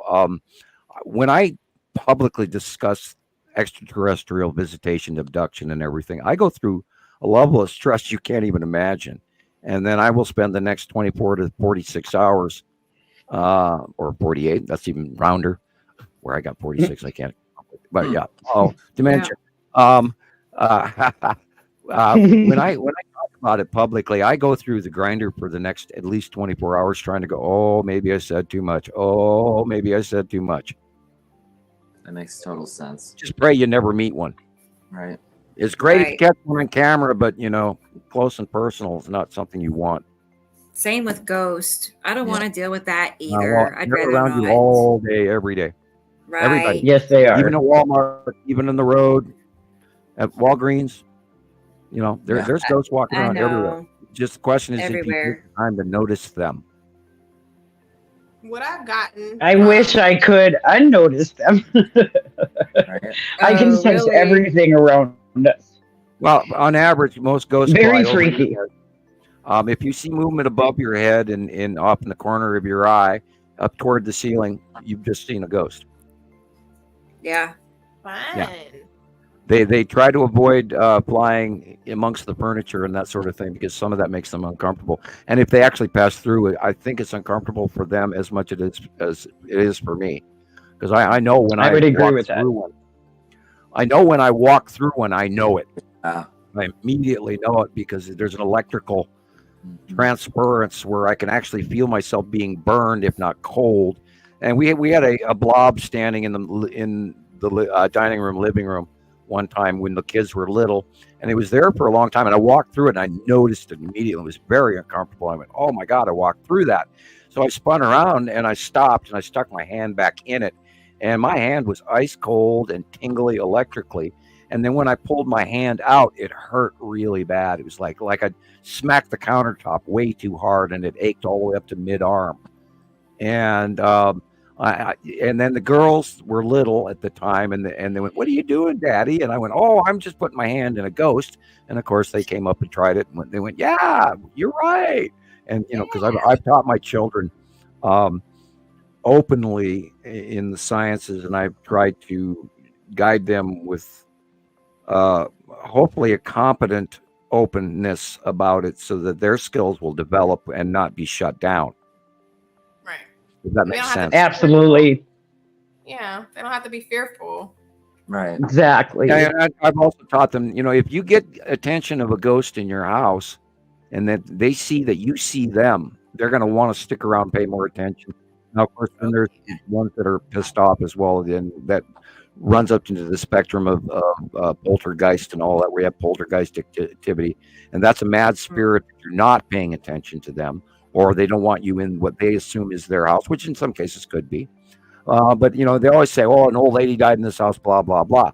But you have to remember that anybody, anywhere who died anywhere in the region, can be walking through, especially in hospitals. Hospitals are unbelievably haunted.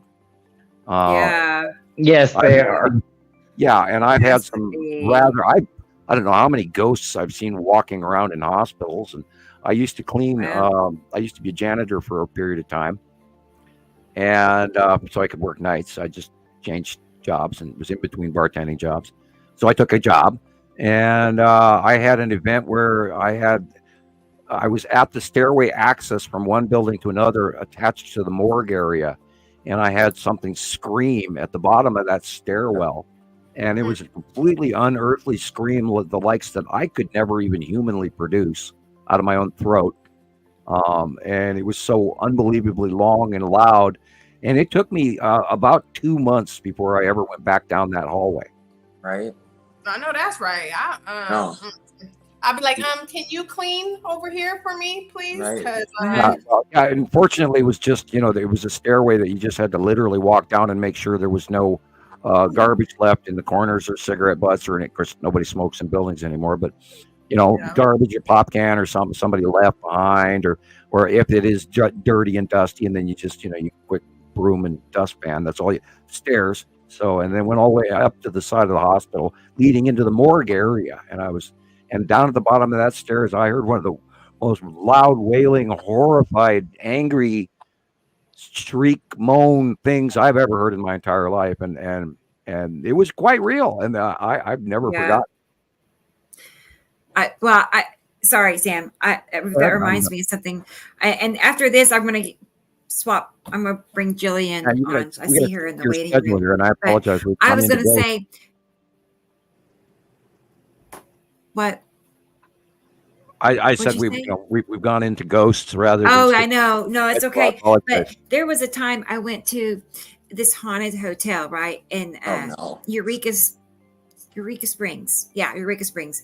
It's called the Crescent Hotel. And, it's in that area. It's really iconic. You got to go see the Crescent. So we stayed in Eureka Springs for a couple of months, really. We were staying there.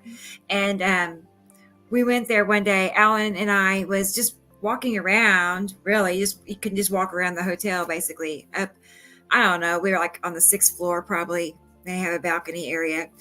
Long story short, that building used to be in the late 1800s. It's where people went for, to be cured in the hot springs, the hot waters, And so it was a lot of, like a hospital, it's where people went. They had a lot of tuberculosis back then, a sanatorium. Yeah. Okay. That. So long story short, we heard a person yelling bloody murder, and it made no sense. Alan and I looked at each other, but it was like, at top of your lungs, kind of screaming like somebody was in agony. I don't know what was happening. We both heard it. It made no sense because, it's a normal day. Sun is out, I don't know what we heard. I heard something. And it's like your body knows when you hear something like that it's not, this is something completely abnormal. And your senses pick up on it. And right. We knew something was up at that point. Where it's like, because there was no other reason why somebody would yell like that. So, but so Christoper, I'm going to drop you off. And are you going to be able to come back for the after show? Sure. Yeah. Yeah. Okay. Yeah. Okay. Well, I'll be sending out new links for that here in a little bit, and that will be. Let's see. Well, it's an hour ahead for you, so 4:30 your time. Cool deal. I'll see you guys. Okay. Okay. I'll see you here shortly. See you Bye, later. Christoper. Okay. Bye. And let's go ahead and bring Gillian on. I see her. She's probably all warmed up and got her tea. Right. Let's see. There she is. Hey, Gillian.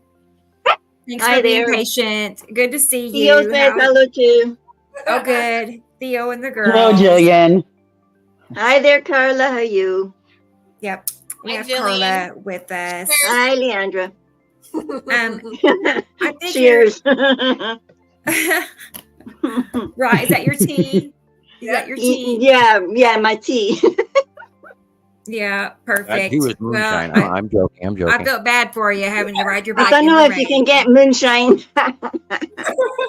Yeah. Montana, they actually do sell Everclear up here still. So My goodness. I mean, in Louisiana, Oh, okay. definitely. So it's Yeah. available. yeah, You know where Hi, to go. Kitty Joe. I can't even imagine drinking that stuff. But Yeah. Hi, Tracy. Theo says hi too. He just wants my tea.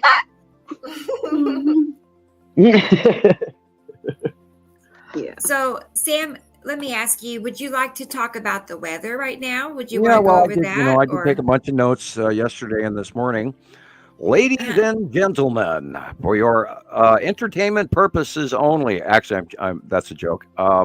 There is a major winter storm that's about to hit, and it's going to start tonight up here in Montana.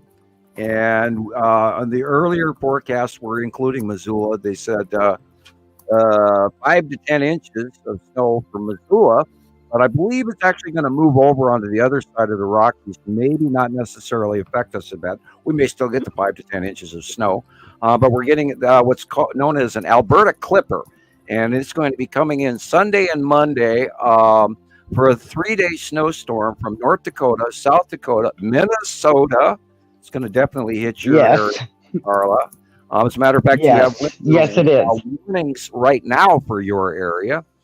And it's starting tonight. It's going to dip down all the way into your area and mix in Oklahoma.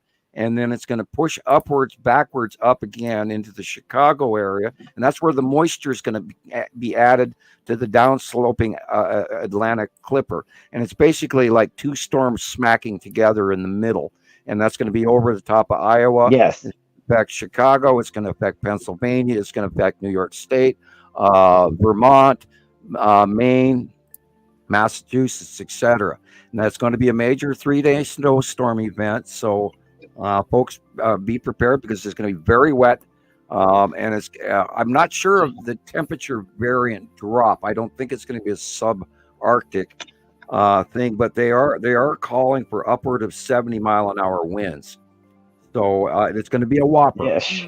And it's going to affect Colorado. It's going to affect Kansas. It's going to affect Nebraska. You might even get some extent of that where you're going to see a lot of rain, Rebecca, in your area in Oklahoma.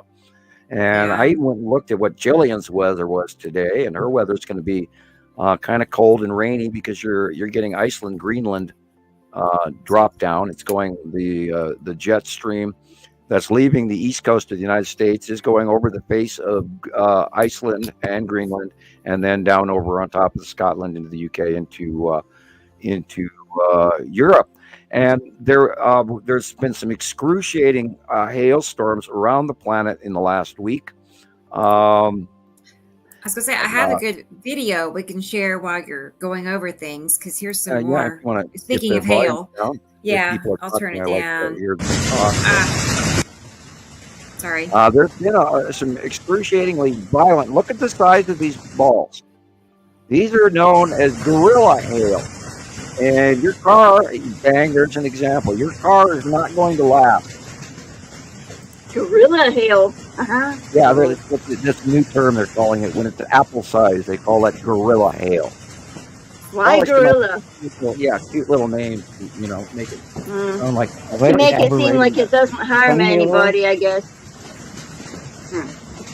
Yeah, meanwhile, every one of these guys should be looking seriously for a parking garage. Look Holy at the size Toledo, of look those at that. damn hailstones.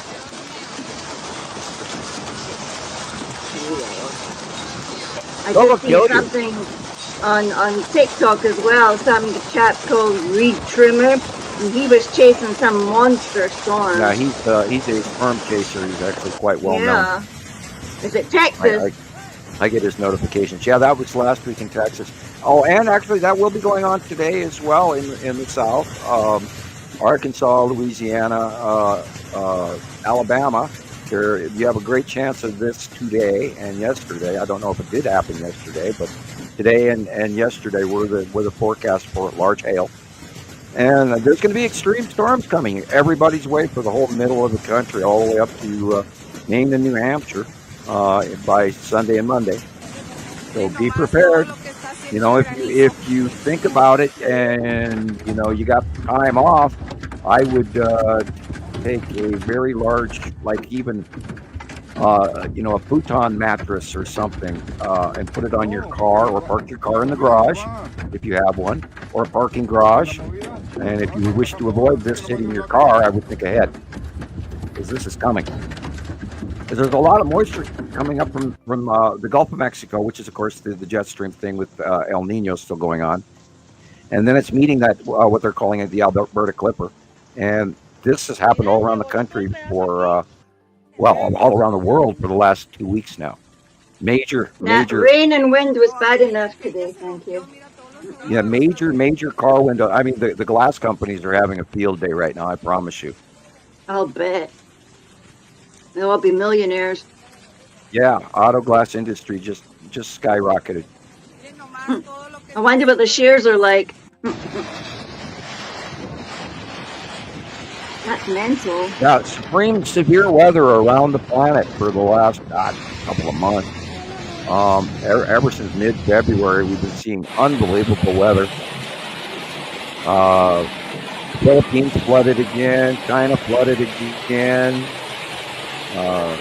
Saudi Arabia had a storm like that yesterday and the day before. So there's a lot of freak weather around the world, and of course, it is not making the news. Look at that thing. Yeah, this is a planetary close pass, ladies and gentlemen. Up above this is a planet. And in that mix is probably some asteroids. And this is what we keep warning everybody about, the 180-day cycle. And I went back, and Rebecca and I were talking about the show, about this before the show, excuse me. One video I looked up was tornado in Winchester/Union City, and that happened, I believe, on somewhere anywhere between the 14th and the 18th. I forget the date of the video. It's on YouTube, and I believe we're seeing Snailfoot in that video. In case you want to look that up, but she's got a whole bunch more videos about all of these events. And these are not normal events. It's supposedly, you know, 1 in 100, 1 in 1,000 years. They keep saying. And yet they keep happening over and over around the world.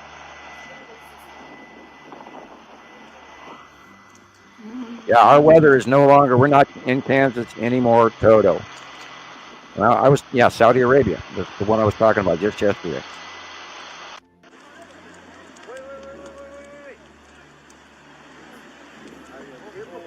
This is the desert, people. Not anymore. Yeah.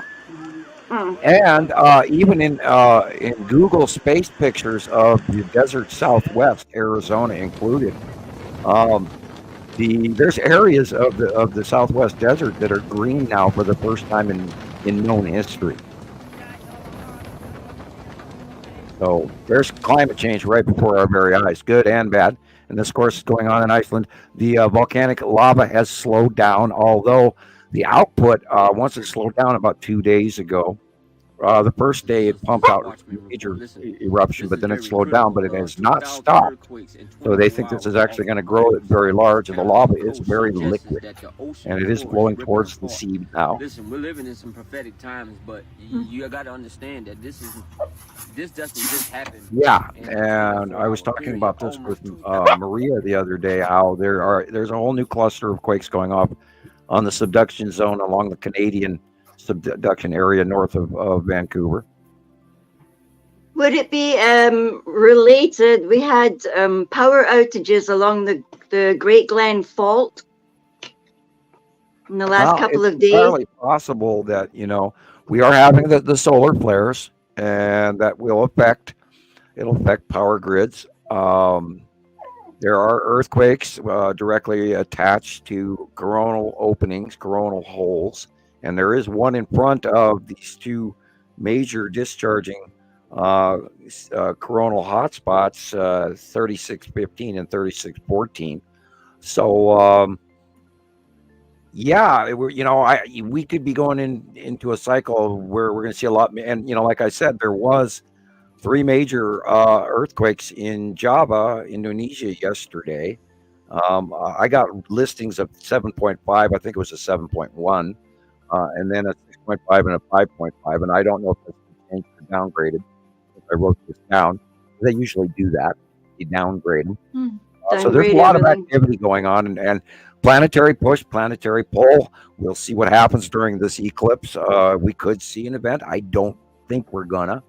I'm pretty sure we're not going to, but it might be worth, having a little extra bottled water in the house. Not that I agree with buying bottled water, unless you're buying the 5-gallon jug that comes from Culligan, because that's less toxic plastic. Don't leave your water in the sun, because then it breaks down the plastic in the bottle, and then you're drinking a toxic, carcinogenic nightmare. Do not leave your bottled water in the car for long periods of time, because then it's not safe to drink. Water stores forever, but it's best in glass. It really is. And the Culligan 5-gallon blue plastic is different than the throwaway cheaper plastic. So you can store it in that, or I could go on and on about storing supplies, because no matter what, you buy the stuff and it never lasts as long as you want it to, unless it's MREs. And then in case, I don't think they were ever edible in the day where they put in the package, but they last longer. And I'm not going to try and sell those, but who knows where our site will go. I'm back. I heard all of that, Sam. Good. Lots of powdered pancakes and rice, man. Right. I picked up on that. I had quite a bit of stuff stored, and I'm like you. I mean, I've been storing for so long that some of it has gone bad. Yeah, I got to sort through everything and see where I'm at, because I got stuff under a staircase that I haven't seen in 5 years since we moved here. Still on the shelf, and I bought a box of Ritz cracker off the shelf, and I opened it, and it was like, God, these things must be 5 years old, because they're stale, and you can taste it when the oil, the vegetable oil breaks down in it, or whatever they're made of. Mm-hmm. Right. Well, okay. I thought we would look at some. Where did Carla go? Oh, here she is. Hey, Carla. I didn't see you were gone. I just got back myself. I should just tell you guys right now, we have a huge halo around the sun with asteroids and everything right over my building, and it keeps kicking me off. So I apologize. You're fine. I thought you were going to go show us. I thought, you want to go show us what you see? Hey, I can. Let's see if it's still there. Yeah, give me 1 second. Let me make sure it's still there. Well, even if it's not there, oh, sorry, Sam. I was just going to say, I'm sorry. I talked over you. Yeah, when Christoper shows us outside, I love that part. And I was actually looking into adding a service on it. Give me an extra camera ability where I could walk outside with an extra phone and show you my sky. I don't know, there's much to see, but it was an idea I had. Oh, hey, there she is. Good to see you, Carla. That's what Carla looks like. Sorry. Give me a minute. It won't let me show you guys. Let's see. Let me make you bigger. Will it let you flip your camera around? Is that working?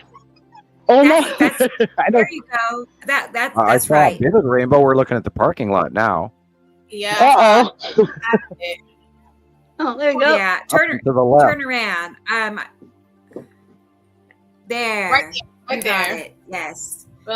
Oh yeah, those little white blips are definitely asteroids. Look at they're that. stable, they're not moving. And when your camera moves, now of course the green blob is of course the lens flare. And there are that could easily be the big three, or could be little. Wait a minute. Just a minute. Are we seeing the little blips around the green asteroid? To the left there? We are. Wow.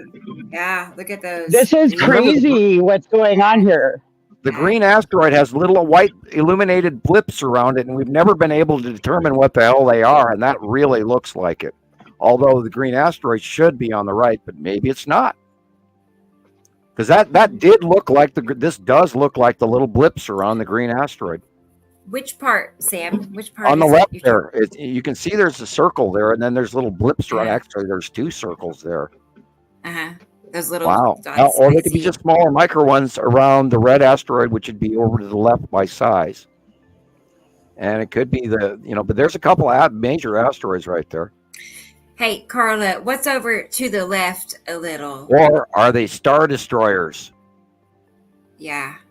You can see that. I am having a hard time seeing anything.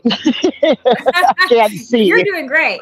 You're doing great. I mean, I can see a round object. Meanwhile, you're blind, because you looked up. I'm blind. You guys just looked. Yeah, those. But yeah, it has been very busy. White ones. We could be looking at star destroyers around the Texas cube, because we know the Texas cube is on the left-hand side of the sun. And those little white blips could be the star destroyers very easily. Oh my gosh. I hate to go there and say that, but we've been citing them for so long. I apologize for stepping on you, Gillian. Oh, well, Gillian and I were trying to talk at the same time, and I'm apologizing to Gillian for talking over her. I was trying to see. I thought I seen a little, like a white roundness there as well. Well, there's two straight lines coming to the left there, and they're about, I'm sitting here on a 43-inch screen, so they're 2 inches wide. And there's a straight line going there. So I think you have a halo being formed by an object that's cutting in from the left. And we know that I would agree with that. The Saturn's yellow moon is on the right, and you can literally see that as well. So it's entirely possible that we're looking at the red asteroid cutting in, creating the halo, or the Texas cube cutting in, because it is sort of kind of squarish too, right there, that shadow to the left. And there's two straight lines. And so we know that's up there. But this is, of course, you're down in Minnesota, which is very low. Yes. Level. You're only, a couple 100 feet off of sea level. So, and that upper area right there where to the right corner is right there. That is the Saturn's yellow moon right there. And you can see the little up to the right. Man, look at how the dragging marks are, coming from that direction, just like your drawing, Sam. Yeah, just and like the Saturn's yellow moon is huge right now. It is, absolutely. This whole area for people on and TikTok. We go back, all the way to 2019, and we chuckle and go, remember how small it used to be, and all that. How cute it was, and now it's just massive. Oh my hey, gosh. Carla, go back, turn around behind you. Is that Nepicity? Like opposite from our sun? Yes, right there. Is that what that is? I think so. And then go down to the horizon. Go lower down where you can see the trees and lower. Yeah. Yeah, that could be the open floor right there. Because you see the light blue down by the trees, and then boom, dark blue. Yep. There's a planet. Nope, you're spot on. Yes. No, I saw it very, very prominently yesterday. The little fingering base cloud thing, and I saw it just plain as day. And I was so proud of you, because you actually, in your video that you had done on our last show, had marked in the back view of Nepicity, and it took me a minute or two to catch up to what you already knew, and I was going, good for her. She beat me to it. Well, Sam, it's only from all the time I spent outside looking, as I figured out over time that Nipicity is either here or here. It doesn't move around a whole lot, but usually it's across from our sun. Usually, unfortunately, I have to draw it in the background behind on the site drawing because, and I'm going to have to figure out how we're going to do that. If we're just going to omit the planets and say, well, they're behind us, Carla. or if I'm going to have to actually draw in a westerly view, where I would hate to have to do two separate drawings, but it's almost getting to that point. Or I might have to just draw a looking straight up placement, which might mess with people that have been, running off of the out view drawings for all these years. It's almost impossible to draw now that the planets are all around us rather than in one out view area. And that's how this month's drawing came up. But have you thought about doing two drawings, maybe? Yeah, I've thought about doing, the straight on and then turn around away from the sun drawing. I've thought about it. But I wonder if people will, grab onto that, and then I'd have to post two pictures with each other. And we'll see. Then hopefully, if we get our technology upgrade here, where I can actually go back to doing show more or something like that, then I could actually include that in. Or I've even been thinking about trying to get my lab coat going here. The scientist's white lab coat and a big chalkboard. And I've got one. I've got a big whiteboard to use. And get the whiteboard pens and stuff and draw that up on whiteboard in front of people in front of the camera. And as soon as I get the ability to actually upload videos, rather than, because I have trouble uploading one picture, let alone a video. And there's days that I stall and I wait and I wait and I wait and I wait. And then finally that damn picture, just one capture, got posted. And I'll sit there and I'll scroll and scroll. And I have horrible internet, by the way. That's why you do not see a live feed of me. You see the picture because my camera and my microphone will not upload at the same time. I think two drawings would be more work for you, but might be necessary because if people start to see the drawings with some of the planets missing, they will automatically think, oh, they're gone. They're no longer around. And that's not true at all. Right. But with this technology upgrade, we're going to have 3D renderings. I'm manifesting that. So it'll be better. It'll be easier and better for you. We're getting there. Yes, we're getting there. And I just want to, I saw earlier Sabrina is here. I want to say hi to Sabrina. And I see Freezy has joined us. And I need Maria. to go back to comment. Got Maria here from Alaska. So I think I got everybody. And you know what I want to do, guys? I want to look at some pictures from Robert in New Zealand real quick, because we left off our last show and he had sent pictures in and I didn't get to show his that day. Yeah, great work down there, by the way, Robert. He's got an eye. He's got the eye to spot these planets. And so yes, he does. He takes his own pictures and he's scouting out the webcams and getting screenshots for us. And remind everybody that he's in New Zealand. Yes. Consistent great work. Yes, and he's been a member of our Facebook sites for many, many years. A very treasured, valued member. Thank you, sir. Thank you. I want to say that he's the one that actually got me interested in looking at webcams near me. And I was like, let me see what I can see. And I've seen some things. All right, I think we all have. Right. Oh, boy. I know. It's like, where do you start? And I just wanted to say hello to Irene quick. Yeah. Oh, Irene, is she here? Yeah, she asked me earlier for yeah, looks like she's here now.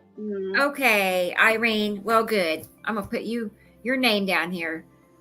But I'm glad you're here. She's my friend in Florida, so yes, it's nice to have her in here. She's so nice. She really is. Super sweet lady. So she is. I agree. And I saw a person, Bogley. Here he is. Can we send photos, video to you? You sure can. Let me get the banner or the website. Did I delete it? I wouldn't do that. It looks like I did. Give me a second. I'll retype it. Oh. But yeah, I was like, it's not here, so I must have did something. All right. It's easy. And then you can email me your pictures and videos, okay?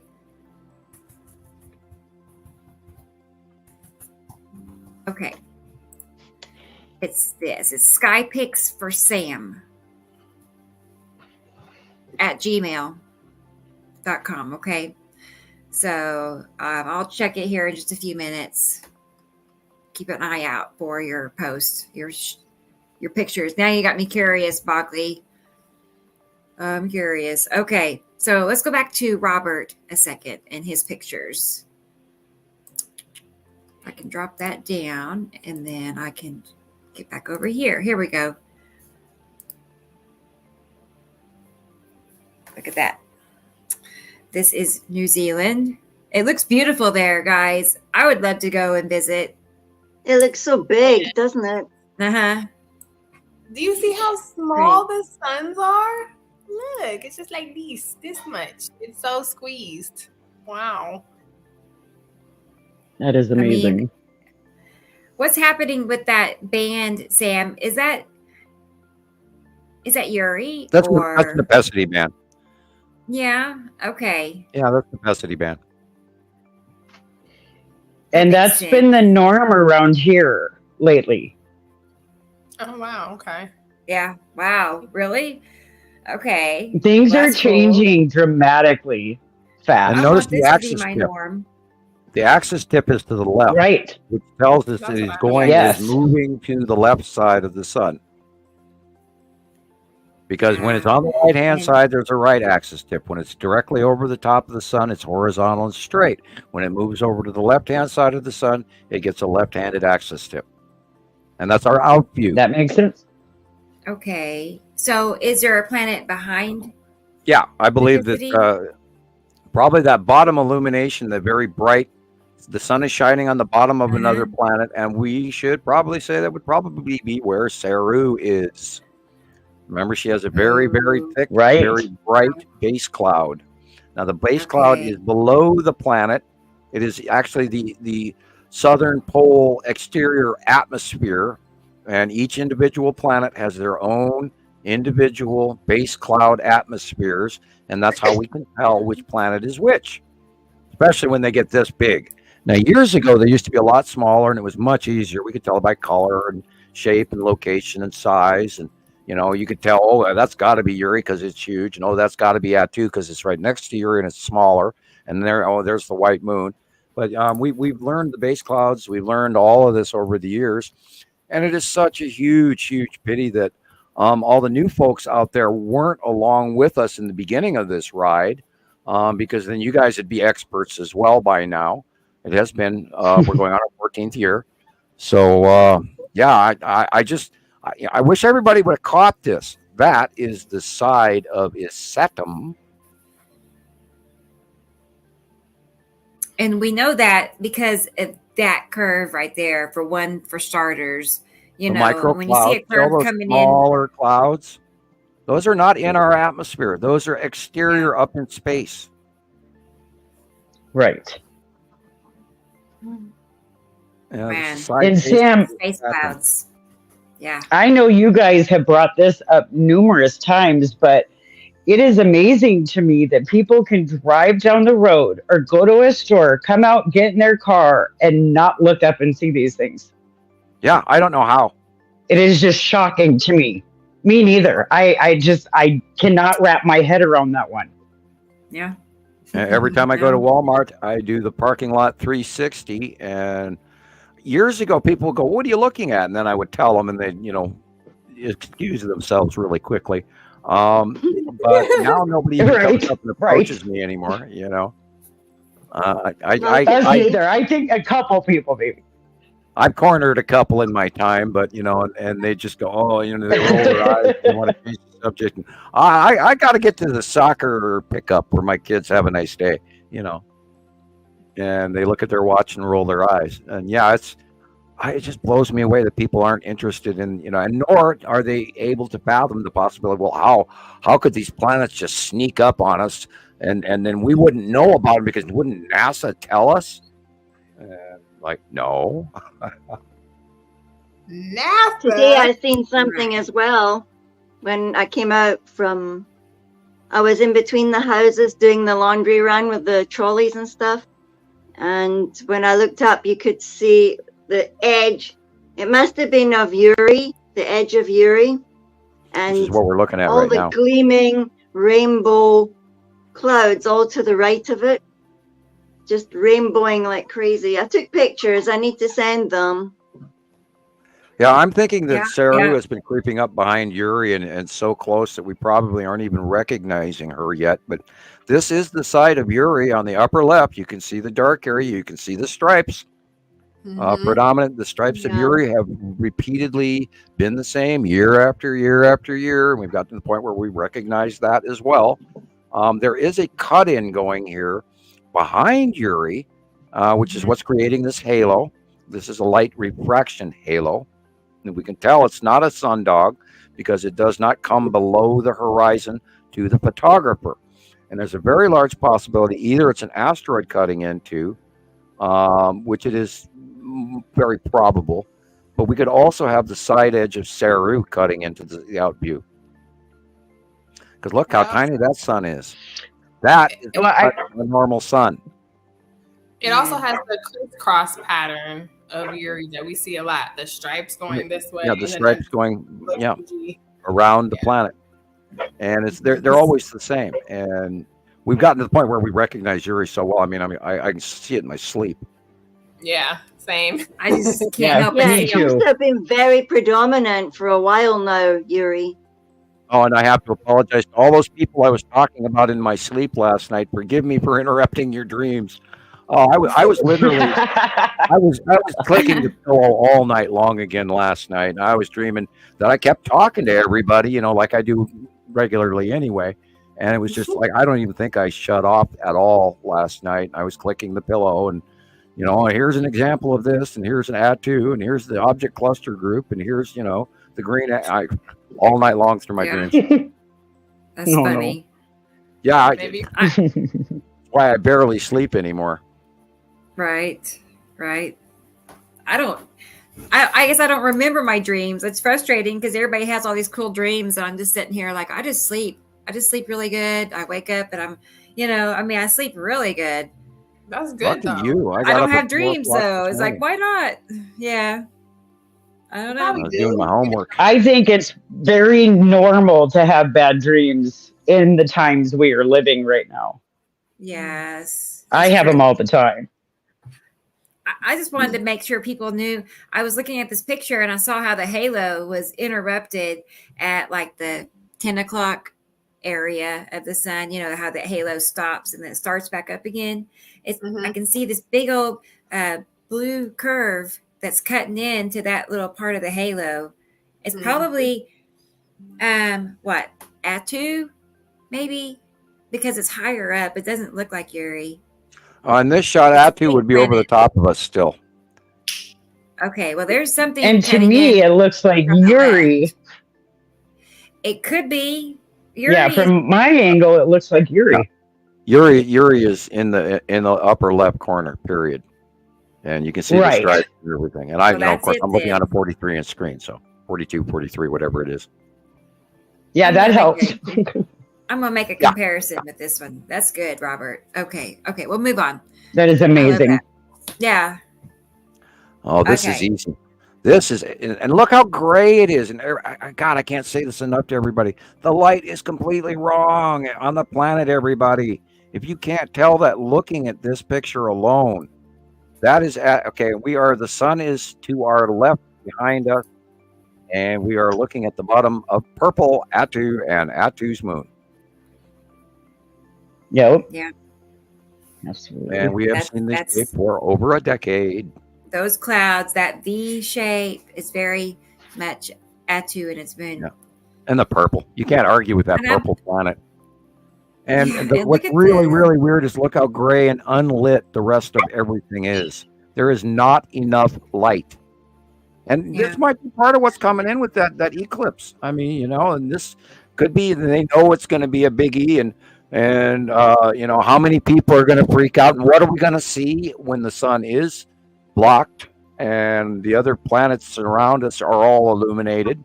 And will people freak out? And could you imagine if they actually did come out with this information and they'd say, "Oh shit, people, there's 7 planets around us," and we sometimes say 8, but the 8th one, of course, is behind, holding the 2 stars, and it shouldn't be considered a planet, but it is, Imaru.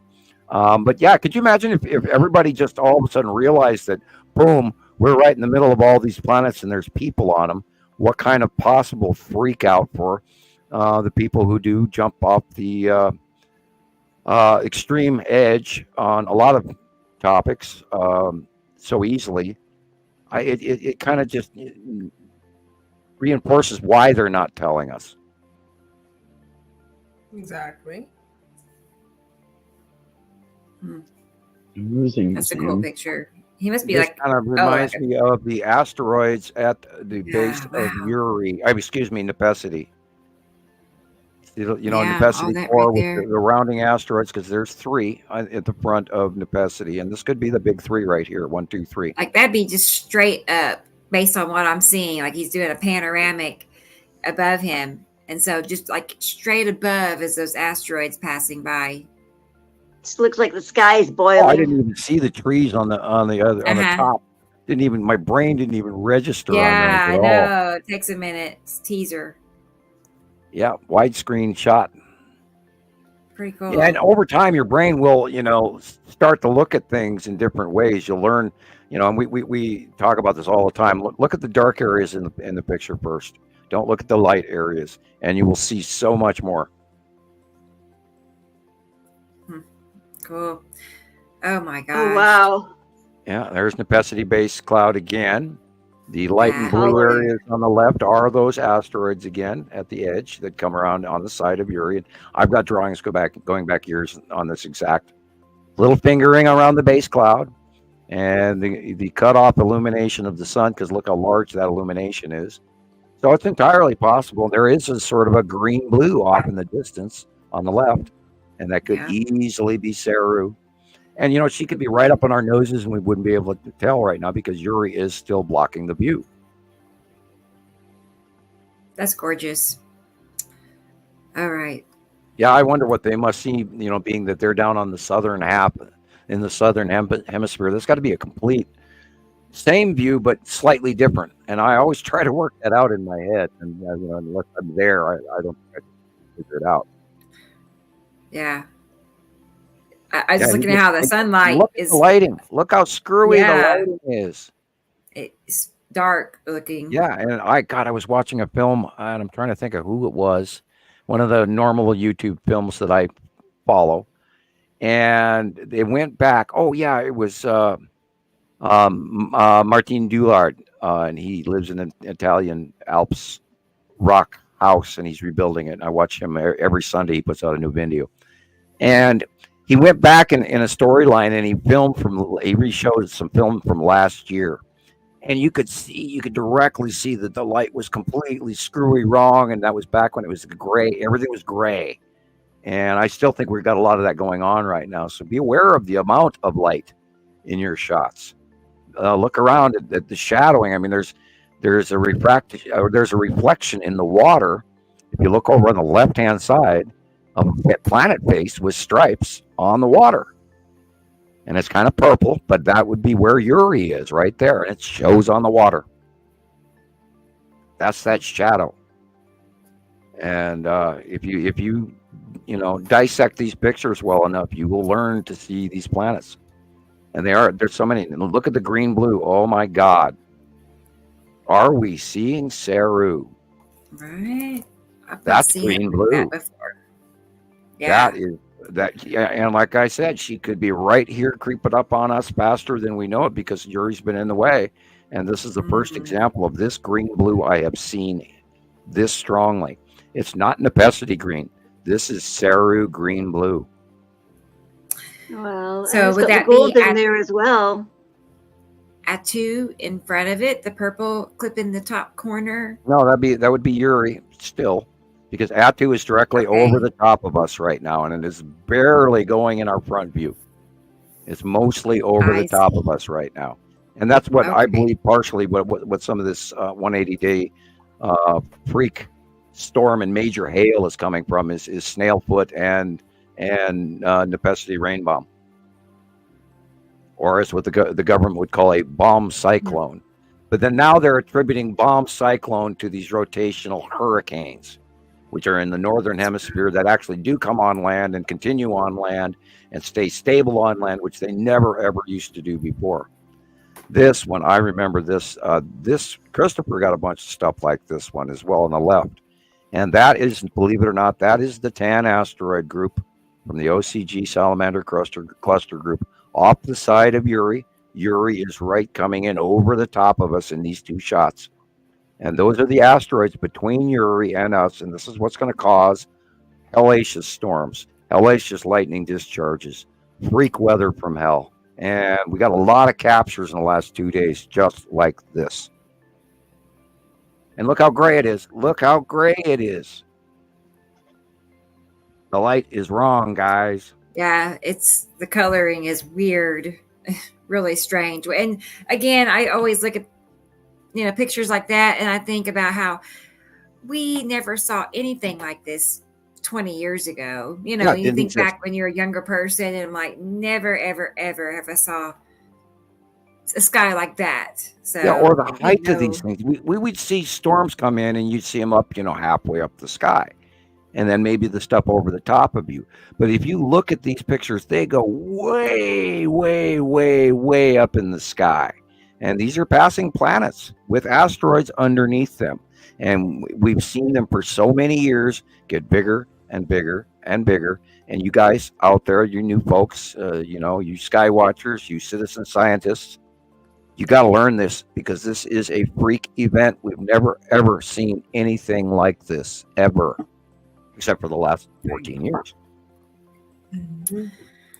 Oh, boy. Okay. Hi, Audrey. I just now saw that Audrey is joining us. So she got home from a wedding, looks like. So make sure you got all I the didn't background miss information, anybody. don't you? I'm learning as I go along where everybody is, what they're doing, and I try to keep people straight and remember where they live alone. I feel happy that I remember where they live. Exactly. Hello, Long Box Cube. How are you today? Is that what that is? That's the Long Box Cube. Man, that's cool. That's amazing.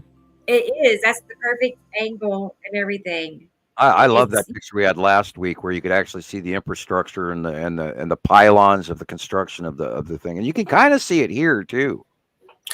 That kind of looks like that parking garage picture, right? With the little flying box parking garage. Yeah, it does. And they ship the cubes through space through a wormhole, and they park all of the star destroyers on them, and the support craft and the fighter docking stations and the fuel tankers and you name it, and the container pods and all of this crap in those larger ships. And then they send them through a wormhole, and then they get here. And the reason it's called the Texas Cube is because the first arrival, and we were joking about that before the show as well. It took 10 years for that information to come back out a second time. It was captured over Texas, and it came out of a wormhole over Texas, and I'm going to drop a bomb, over the Texas Collider for a reason. Look it up, think about it, study. Yeah. I'm not going to give out all of that information, but the same reason the Norway spiral occurred over Norway and Germany was the same reason the Texas Cube appeared out of the wormhole over Texas. What do those both have in common? A collider.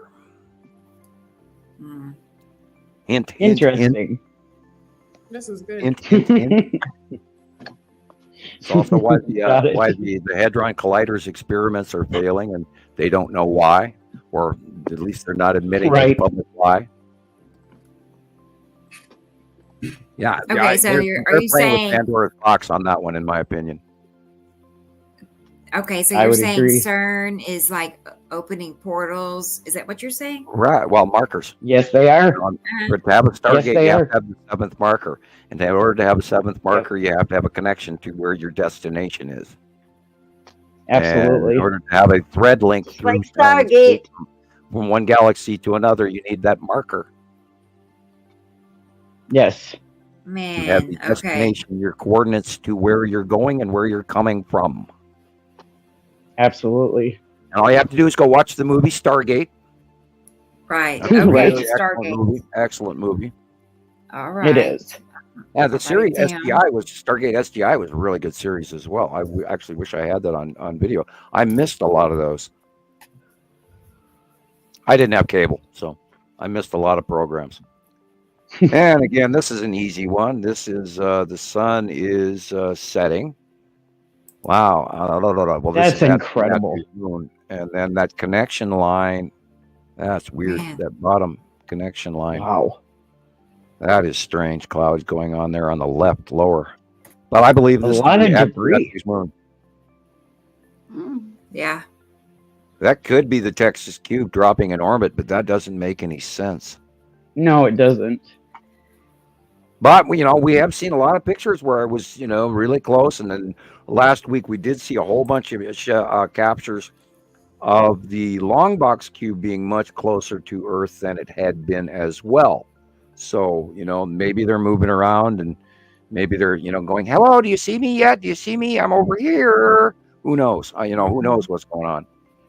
I wish I had a more connective way to tell you facts. Other than we have sightings. Not that I'm asking for visitation to get that information. They can mail me a letter, send me an email. Yeah, I don't need the emissary to drop by the house and walk in the room and go, "Well, I'm here to tell you what's going on." That'd be great on one hand, but are you sure? All I ask is, if you are going to visit me, try knocking on the door for once, and can I actually look at you rather than being cloaked? And whatever slammed me face first to the keyboard about 3 or 4 or 5 years ago was not cool, and I don't agree with it for a second. And it was pretty bloody, and it was scary, and it's a nightmare, and it really stole my level of tranquility, knowing that they don't need doors. So, right. Anyway. That's bothersome. I don't want to see them walking through my window. Right. Or and getting, wall. and I saw my arm depress where whatever or whoever grabbed me from behind. And I had about 3.5 seconds to look down and go, "That's not me moving those muscles, and how are they squished in?"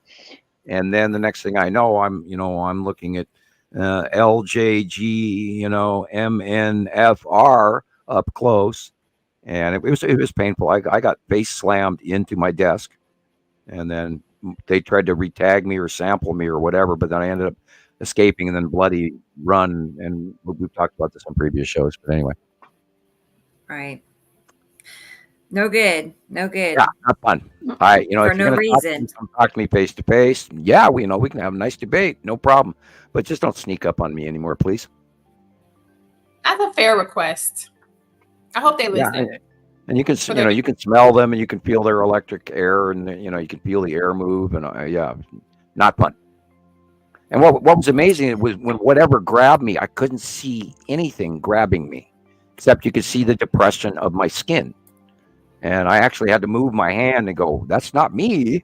I'm not doing that." I'm not having some sort of a weird cramp where my muscles are inserted and freaking out and cramping out or anything like that.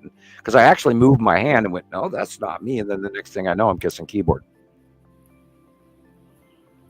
Very scary.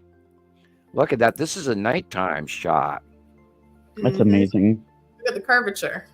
Look at that thing. Yeah, boys and girls, we have nighttime sightings of very large planetary objects, and this might be extraterrestrial. Sure looks like it. This kind of looks like the long box cube with stuff. and then the front would be this the side orb, because remember both cubes have a side orb, and that side orb we've got documented sightings where that side orb gets struck by lightning, and then a shaft of straight, very thick electricity goes from the side orb to the cubes.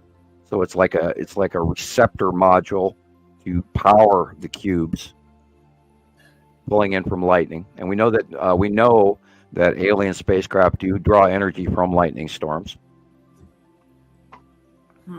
And their anti-grav and all that has to. I'm sure it has to do with reversing polarity on their exterior hull, and so and plasma. Reverse, like a reverse plasma versus our plasma versus the opposite polarity, using magnets and cold and all of that, and they know how to float stuff with using cold and magnets at the same time, and that's pretty much the technology of how they anti-grav hover. Because they can have carbon fibers laid out are excruciatingly strong, and humans are just now starting to build on carbon fiber technology, and I'm sure the elder races probably have known about that for millennia. Okay, this is kind of a weird photo. I'm sort of nauseous looking at it. Yeah. Jeez, yeah, me too. Yeah, this is probably. I'm gonna briefly touch on this, and this is probably Atu.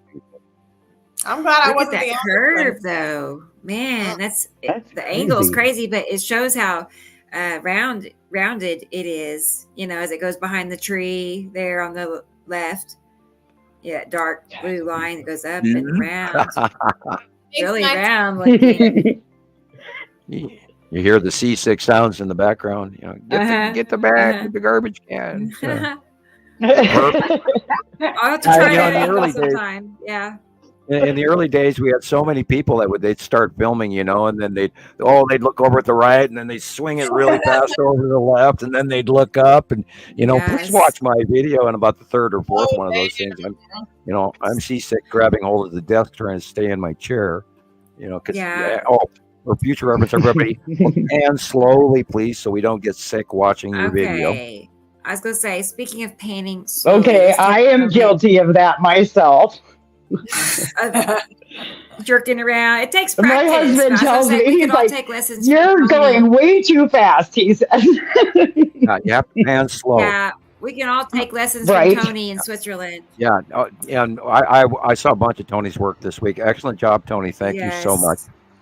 Thank you. There's no way for us to thank you enough. And damn, I just amazed at the colors. I'm thinking he's filtering a good portion of this, but boy, even if he's not, he gets some unbelievable skies up there. Hello, green asteroid. Jeez. I was gonna say, is that our moon? But I see a dot in there. Look at that. Yeah, that's right where the green asteroid, and that is the base cloud of whoa. I was gonna say something weird, but that looks like Uri right there. Duh. And I always get lost in the full 360 pan. I always expect to see more of the sky. And then we're back around again. Yeah, there is Saturn Jello Moon with the stripe on it. See the ion stripe leading off to the back, and that would be Saturn and Nibiru right there. And yet we're coming back around already again. That's the Nepicity location. The Nepicity and Green Asteroid are buddies. Okay, that is Atu's moon, with the red asteroid underneath it on the left. And that is cutting into a Saturn Jello Moon right there. And the side of a Saturn and Nibiru in the background behind a Saturn Jello Moon. Look at see the flame-like cloud path? That is the ion trail off of Saturn's moon without a doubt. Wow. Yeah, because it's right there, quite defined by itself, isn't it? Yeah, and Saturn's yellow moon, flame-like clouds. There isn't any of the planets that even remotely come close to those flame-like clouds. Atu and Uri are bubbly, and Nepicity has the fingering base cloud with the snorkel drop, and of course Atu does the snail foot drop, and Nibiru has a very wide-fingered, as if a hand was holding the bottom, a very wide-fingered base cloud, where Nepicity has multiple little smaller fingers. and they're more regular and more uniform, whereas Nibiru's is spread apart. Saru's base cloud, of course, again, is that white, very wide, single-banded, illuminated, bottom rounded base core with an open, empty core like Nepacity, but different. The core cloud is way thicker. Of course, Saru is like 50 times. Well, I can't go 50 times. About 10 times the size of Nepacity.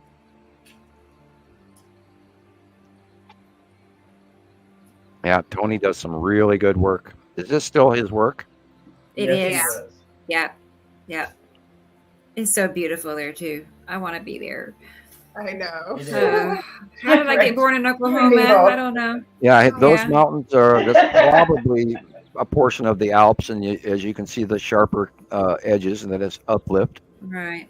And the top of Mount Everest, for example, if you go up there and you take some of the geological rocks home with you, I imagine you would. At least one. This is from the top of Mount Everest. That actually is made of limestone, and it actually from the seabed, and it has small crustaceans in it, and that's being uplifted from because the Mount Everest used to be underwater, and when India moved off of Pangaea and went across the Indian Ocean from the southern hemisphere where the Antarctica is, over about, I think, 10 million years, which was really fast for continents moving.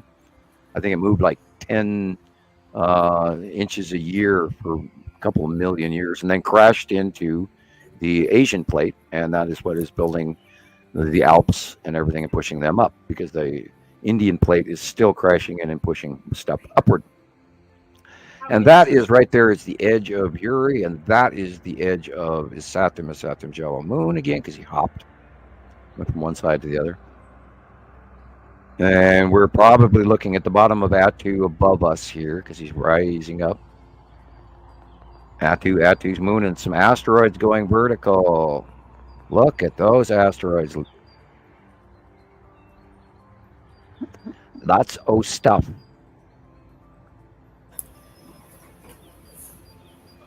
And a few normal clouds. What do you know? Real normal clouds. We don't see those often. They exist. Yeah, there's Attu's moon directly above us. And it's been going on for a few weeks now like this, where, it's just been straight up most of the time. And we've stopped seeing the incoming onset that we used to see. Yeah, like that big black gray blob that was just over to the left there was the red asteroid, and it's entirely possible that the green asteroid, or wait a minute, that might be the Texas cube right there. Don't know. But yeah, they're always in the same place until they move and change over short periods of time, month to month to month to month. It takes 2 to 3 months for major transitions to happen. But this is what we document at Montana Skywatcher. But you can always see those curves, those V and U shapes across our sky. That they give themselves away right there, that big old U shape. Yeah, and eventually, after you see it enough, experimental going, Attu's moon, you're right. After you see it long enough, before you know it, you're all of a sudden you've learned it, and you go, oh, I know what that is, and that's Attu's moon, and you go, wow, I know what I'm talking about, and it's a great thing, and I'm sure the run into that as well. And Carla, did you ever run into that when you finally started realizing what you were looking at? Yes, I did. I would get so excited like a little child. I'm like, oh, I know what that is now. It took time, I will be honest. And now with everything kind of on opposite sides and doing weird things, there are days when it's just, the sky's so overwhelming. I'm like, okay, I got to think for a minute what that is, because it's changing so dramatically. But like you said, you get kind of excited, or at least I do, when you're like, yep, that's what this is. And it makes you feel good to tell somebody what it is. And how does the hubby, does he recognize them as well? Oh yes, absolutely. He's more of a trained eye. He's your age. I'm 10 years younger. So he's kind of the one that guided me initially. And awesome. So yeah, it has been, and then it turned into teamwork after many years, and I like you guys touched base on this before, but not everybody has that luxury of having. No, it's rare that you have two people in a relationship that actually both are on board with it, because we've unfortunately had a lot of folks that said, I'm getting a divorce because my wife thinks I'm insane, that kind of thing, or the other way, or my husband thinks I'm absolutely batshit crazy, and they don't want to talk to me, and they won't let me on this, and so I have to, didn't we lose like Italian Skywatchers for that reason, I think. Yeah. By the way, if you're out there in Italian Skywatchers and you do speak English, please reform Italian Skywatchers. We'd love to have you back. You have a great point of view that we don't get very often. Unfortunately, we've lost a lot of people since COVID. Carla? Yes. Carla, did your husband see the planets before you? Yes, my husband did see the planets before me. Wow. He used to drive. Well, he's a painter for a living, and then he got hurt, so he did a lot of driving. I was going to say he must be outside or something to be able to see them.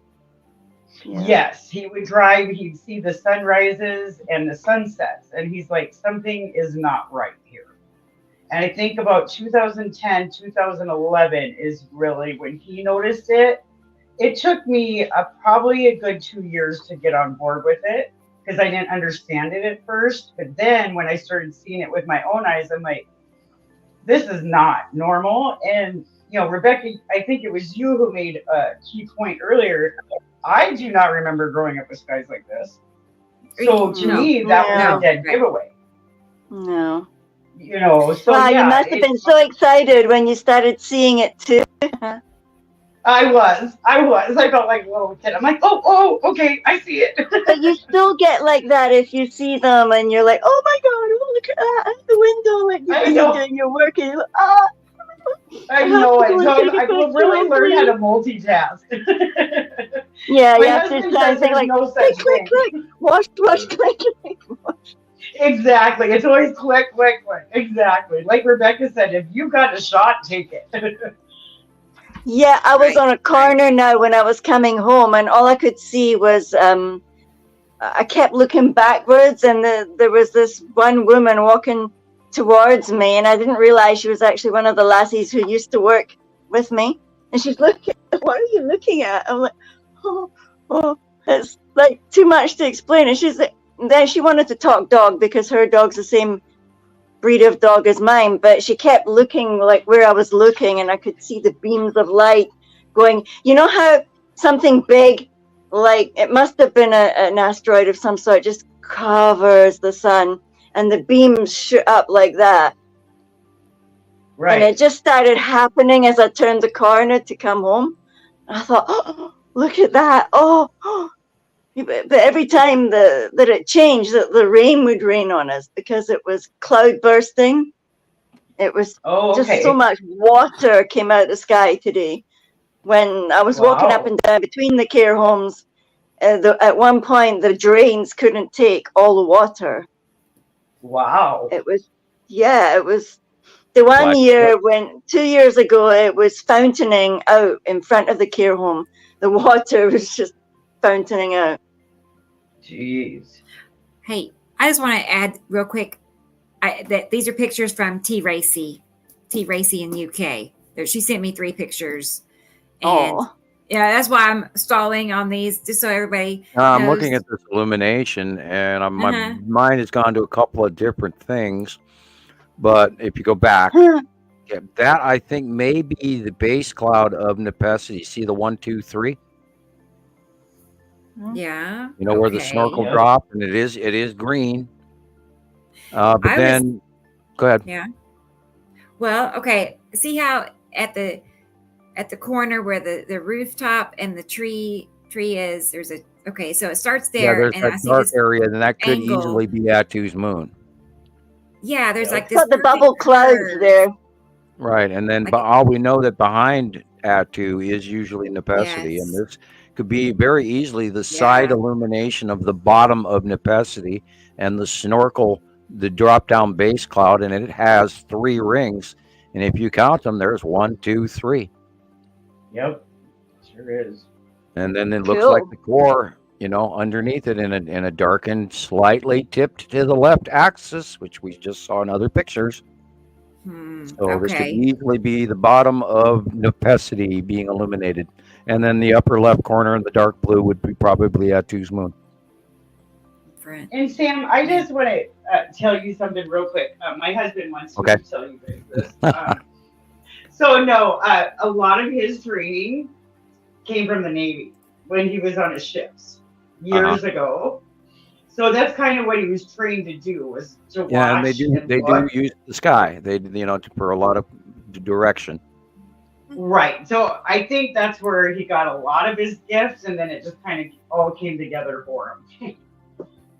Yeah, I imagine that's quite an education to be out on the ocean and paying attention to the weather, and what 4 hours from now is going to get you, and you got to pay it. You have to look ahead.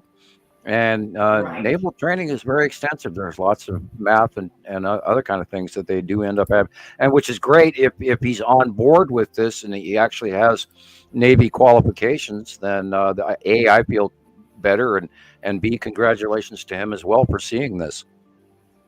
No, thank you, you guys. Thank you. I mean, you guys out there, everybody out there submitting this information is what makes this work.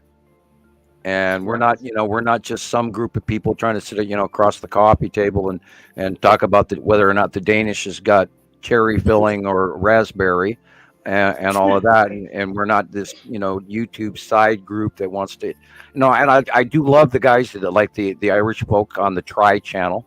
I recommend you go there. They're wonderful folk. But we're not one of those shows where we are scientists. We are people that are gathering this information because we have taken the time to see that this is a real event. Absolutely.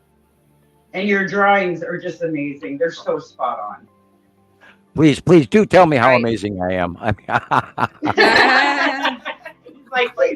tell me how amazing I am. Well, actually, I try not to brag, but and we've talked about this behind the scenes, is that we do need to promote the accuracy ratio, and Carla, I'll let you go from there. I'm sorry. I was gonna say, give me a second, and I'll come back to this picture in a moment. We'll come back to that. Okay. Oh, wait. But I'm adding another comparison that Leighandra sent me. So it's perfect. So let me add this, and we'll look at some comparisons as we go. Because did you make that, Leighandra? Yeah, as soon as I saw it earlier, I was like, wait a minute.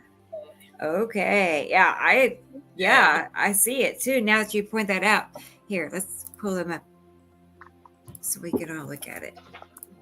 Because, here lately, the last few days, I've made several that are just really good. Yep. So this is from Robert's string of pictures and videos earlier. I was like, it's loading. That is too spot on. Let's see. Sorry, it's processing. Okay, here we go. Ding, ding, ding. Look at that. Just look. I mean, the angle is like identical. You can't make up those details. Like, do you guys see those little lines? Do you see it? Do you see the point? Right. And that was what Sam called a docking station. Right, fighter craft docking station. And I actually saw this by eye. That's the drawing on the bottom. I went that day. It was in 2019, and it was I believe April something. And that was when they came out of hiding. They were hiding in front of the sun prior, and then they parked where they are still. The Texas Cube went over to the left, and the Long Box Cube went over to the right. And when they moved, I was watching them in town in Missoula. And then we drove out to our house after the girls had come back from the dentist. And then I went, oh, God, it's still up there. So I sat outside for 2 hours, and I watched this thing offload. Now, that's different than this. But that's what I was hoping space for. Tube. We've had many, many sightings of the space tube. Yeah, I was going to get this one from JD. That's what I meant to show you guys. That little blurb. Yeah, go back if you can. alien craft docking station. And I saw it by eye, and I immediately went in the house and drew it.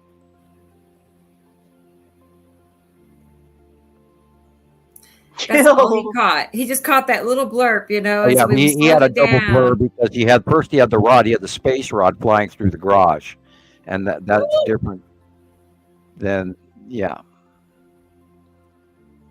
Yep, that's crazy. Now there are space creatures called rods, and they have these little spiral, almost like a Archimedes screw, where they use the screw to travel through air, and I think they're semi-invisible to humans.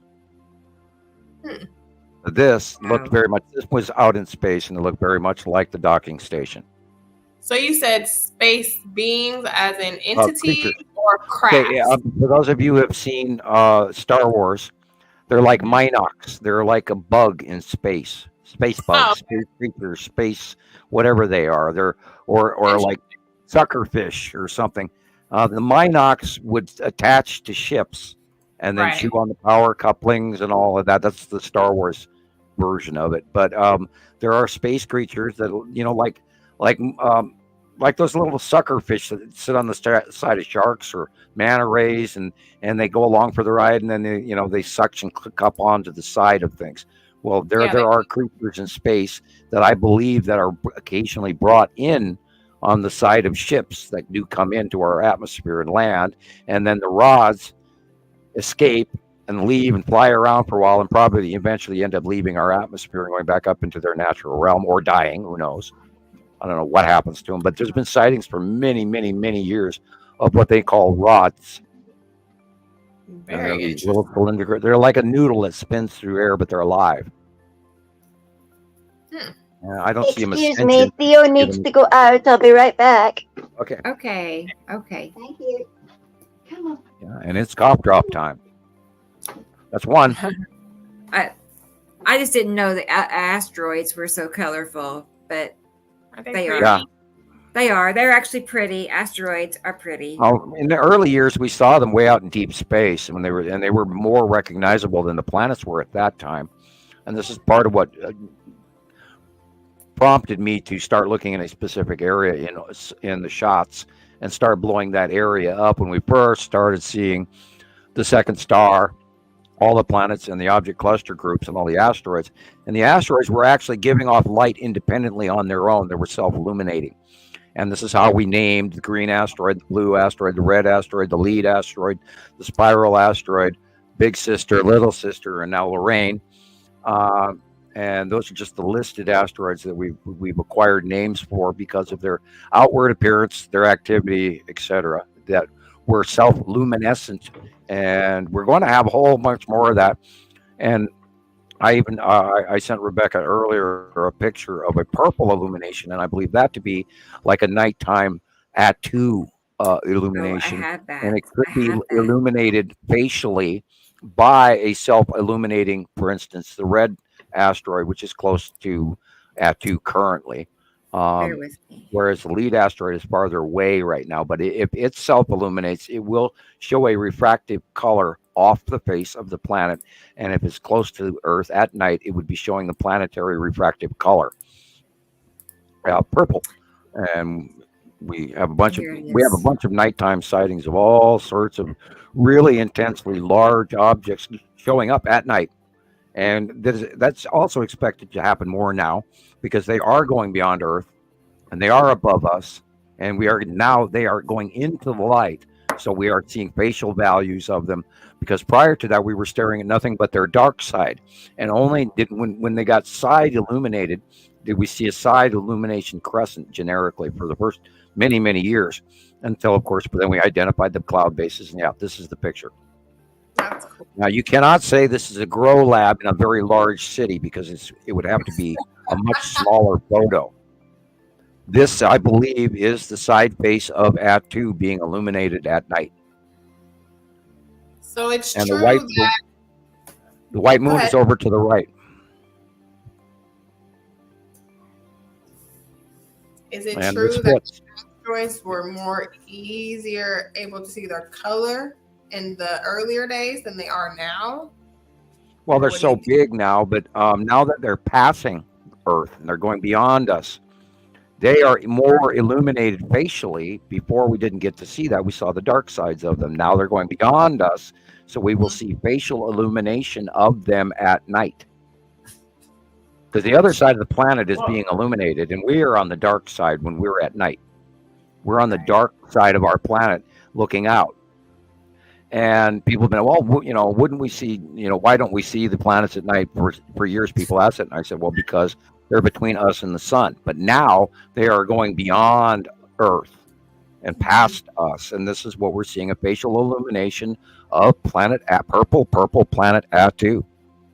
And if I can jump in for a minute, I don't know if any of you guys have experienced this with people, but this is a family member issue here, but some of my pictures, have color in them. Like Sam said, they're bigger, they're more illuminated.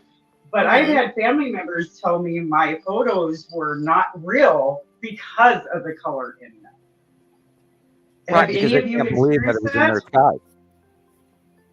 Well, I haven't had that exact experience. I've just had people think that sometimes I filter some of the more colorful pictures, but I hardly ever do. If I do, it's just a little to bring it out more. But that's exactly what I saw in my sky view is what I present to people. So maybe they just have a hard time believing it, like Sam said, like cognitive dissonance. And that's what I think their brain is telling them there's something wrong. Yeah. Right. How could it be? I didn't see it for myself. I've never seen anything like that. So how could this be? How did she capture that? Right. Mm-hmm. Yeah, and I've gotten that a lot. I think they just don't want to accept it. Mm-hmm. Because you try to talk to them about it, you try to show them pictures, and they're like, oh, that's just not possible. Well, it is possible. Yep. Anything's possible. It sure is. I'll point out with this picture, remember all last week how many sightings we got of the blue asteroid right next to the sun? Yes.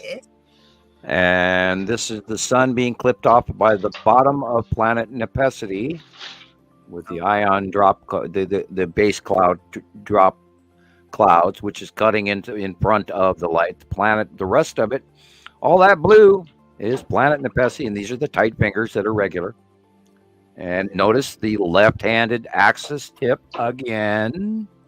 Now, if these were just generic clouds, would they always have this left axis tip this week? Well, no, they wouldn't. But here we are again, another example of stuff that matches time after time after time. This is Nepesity. The blue asteroid is visible in front of the sun. The clouds of bottom of base cloud of Nepesity are in front of the sun. But it's showing us that the blue asteroid is there. Hey guys, what if the blue asteroid is going to cause the eclipse? I wonder how big it actually is. That'd be a huge asteroid. Of course, the blue asteroid is awful small in comparison to what it would have to do to block the sun. It would might be a much larger, closer planet, I would imagine. Yeah, I'm still back to I think it's either a Saturn's yellow moon or a Saturn proper that's going to do it if it's not the real moon. Sam? Yes? How big is the blue asteroid? I don't have my space laser with me today. There's no way. No, I mean, in comparison to the lead asteroid, for example. Much smaller. Much smaller. I'm going to real quick, jump to my object cluster group file. Yeah, because other people asked me this week about what size are they, and I thought I would try and insert it somehow. This was the ideal time. And that's Nicole's picture, isn't it? Mm-hmm. It is, yes. I was going to quote, and in the last show, I caught myself as well. And I have to, and I meant to look it up, and I just need to do it now. I can't remember which one is bigger, the green or the blue. But I know that one is predominantly larger than the other, and I'm scrolling.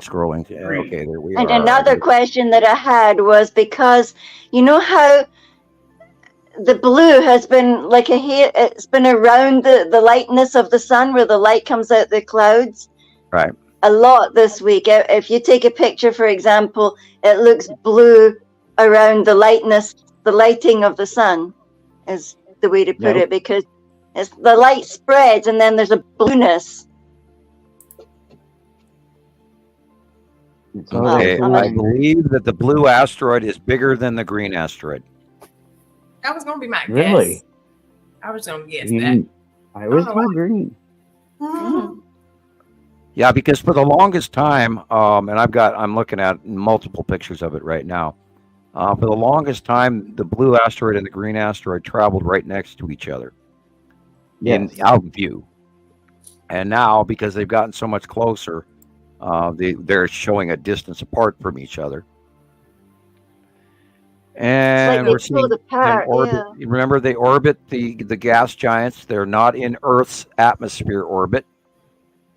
Yeah, I believe the blue asteroid is larger than the green. I'm looking at my 4th or 5th picture where it shows that. But then that can be hard too, because it just depends on who's closer to you, the viewer, and that will, of course, then it will be bigger. So they're similar in size. They're not ghastly different, but it's just our out view from where we are on the planet that makes them look different. Right. I do believe the blue asteroid is larger than the green. Interesting. I had to check that. What do you think? Look, where the gray out is, you can literally see there's objects cutting into the sun here. Yeah. That's great. And this is Alexander Wall's wonderful work again. He's getting really good, and he's doing shadowing for us. He's teaching us. Wait, this year, this is from Nicole. Oh, I'm sorry. I'm sitting here looking. Okay. I'm looking at some on Facebook, and I'm being silly and stupid. Oh, okay. I apologize. Yeah. My brain completely clicked it as that was what you were showing. Right. That's okay. Right. I do have videos from Alexander, though. I was looking at one of his videos on Facebook. I apologize. I completely went off field on that one. Wow. That's okay. But what about these, Sam? What do you think Nicole caught? Oh, very interesting. Boy. I wonder if that's Nana and Amel Saru. Are you serious? I wonder what their colors really are. No. It could be the green asteroid just by itself. Sure looks like it. But the fact that there's two there. Yeah, I would say green asteroid. I'm sorry. Because Nana and Amel Saru would be bigger and brighter. But we know what colors are they, though? What? What colors are they, though? Have you ever seen them? Yeah, I've seen Nana and Amel Saru. Boy, Earth of Memory. Nana is sort of a brownish gray, and Amel Saru, I think, is a lighter gray. But Nana orbits Amel Saru, which is tidal locked. Yeah. This. And which one's smaller? Excuse me. Is Nana smaller? Right, Nana is smaller and it orbits Amel Saru. Then, of course, this picture on the left is and this is the blow up of the picture on the right, correct? It is. Yeah, okay. The shape says red asteroid and little sister in front. Mm-hmm. Little small, and that's why I'm saying little sister, because it's not a center dot like the blue. It's over to the side. God, and I've gone blind staring at this picture. Kind of like a rainbow burned into my brain. Yeah, rainbow was crazy today here as well. It was really a busy sky, but like I said, it broke through every now and then. You could see like some juicy stuff, and you thought, I wish I could see behind these clouds. Yeah, and this drawing that we were just looking at is 3 years old, and so that smaller material has in out view spread out and farther away from the red asteroid. There's many small ones in there. We've never documented or cataloged them, and we're gonna, now that they're gonna get bigger, we'll have all summer to do that. We'll see what happens. Oh, cool! Can we all have our names on one of them? Yeah. Well, I just handed one out to Lauren. So if you want Gillian, we can call the next one Gillian or Watson or something like that. A Jilly. A Gilly, This one was from Zane here in Oklahoma. Oh, nice one. Morning, like 2 mornings ago. Yeah. And that is just at sunset, looking away from sunset. No, it was sunrise. It was sunrise. Yeah. Oh, okay. Yeah. I don't know Very what time, but made me wish I was up and early at early bird that day. But yeah, I was struggling with the light. Right. Yeah, that would be it. That would be Atu and Atu's moon with the object, the asteroids going underneath it vertically instead of from left to right. It looks like 7 a.m. or 6:30. Kind of early still. Thank you for correcting me.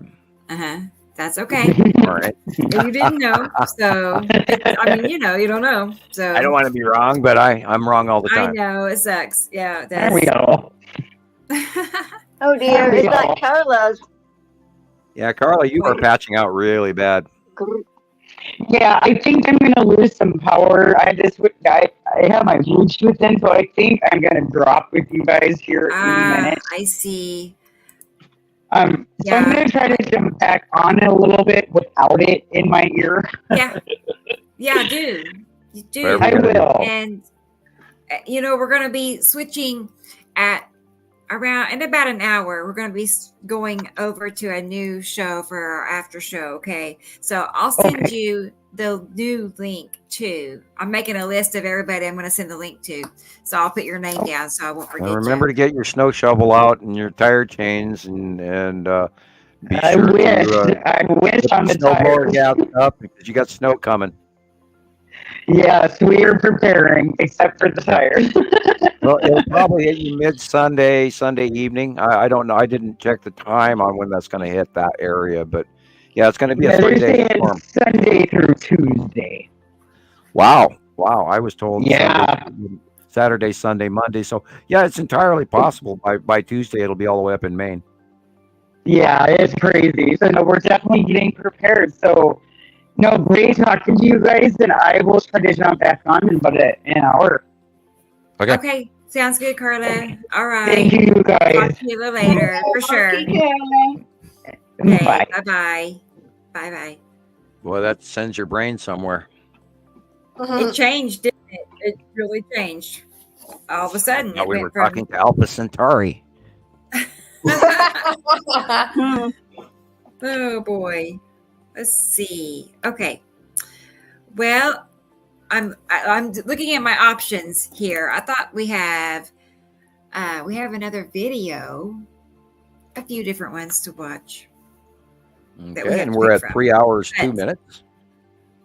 And counting. I know it's going by very quick. So here in about an hour, we will be ending this show and waiting a few minutes, and then a new show will start.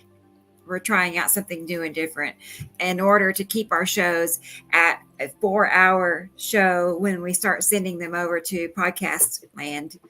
That way newer listeners won't be so overwhelmed with 8-7 hour shows.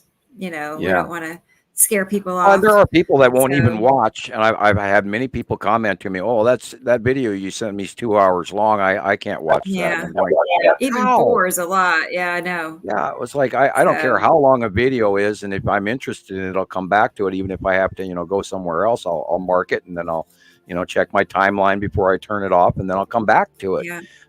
There are short videos that I don't spend 5 minutes on because they're so full of beans, but. Velikovsky was really hard to get through, and I had to watch it about 4 or 5 times before I could even get through a lot of his works because he was slapping in religion, Jewish religion, on top of it, and so intermixed with the archetypes and religion. It was like, oh, and there was real great cookies of information, or Easter eggs as people call it. But there are many videos out there that are really hard to get to. But if you're finding this truthful and well documented, please, hit pause and then come back to us and finish up the shows, because we're trying our best to format as much information in as short a period of time as we can, and yet still, remain communicating with each other. And over time, we're going to get better. So go ahead. Mm-hmm. Right. Well, I'm trying to find my video I have for Alexander in Germany. And here it is. I also sent you something by Trista. I don't know if you got it. I put it in one of the links. Oh, okay. I don't know either then. It depends on how buried it is. Here's some clips from Alexander in Germany. I just said that. Yeah, some of those are normal clouds, but some of those are not. Notice the shape of the moon.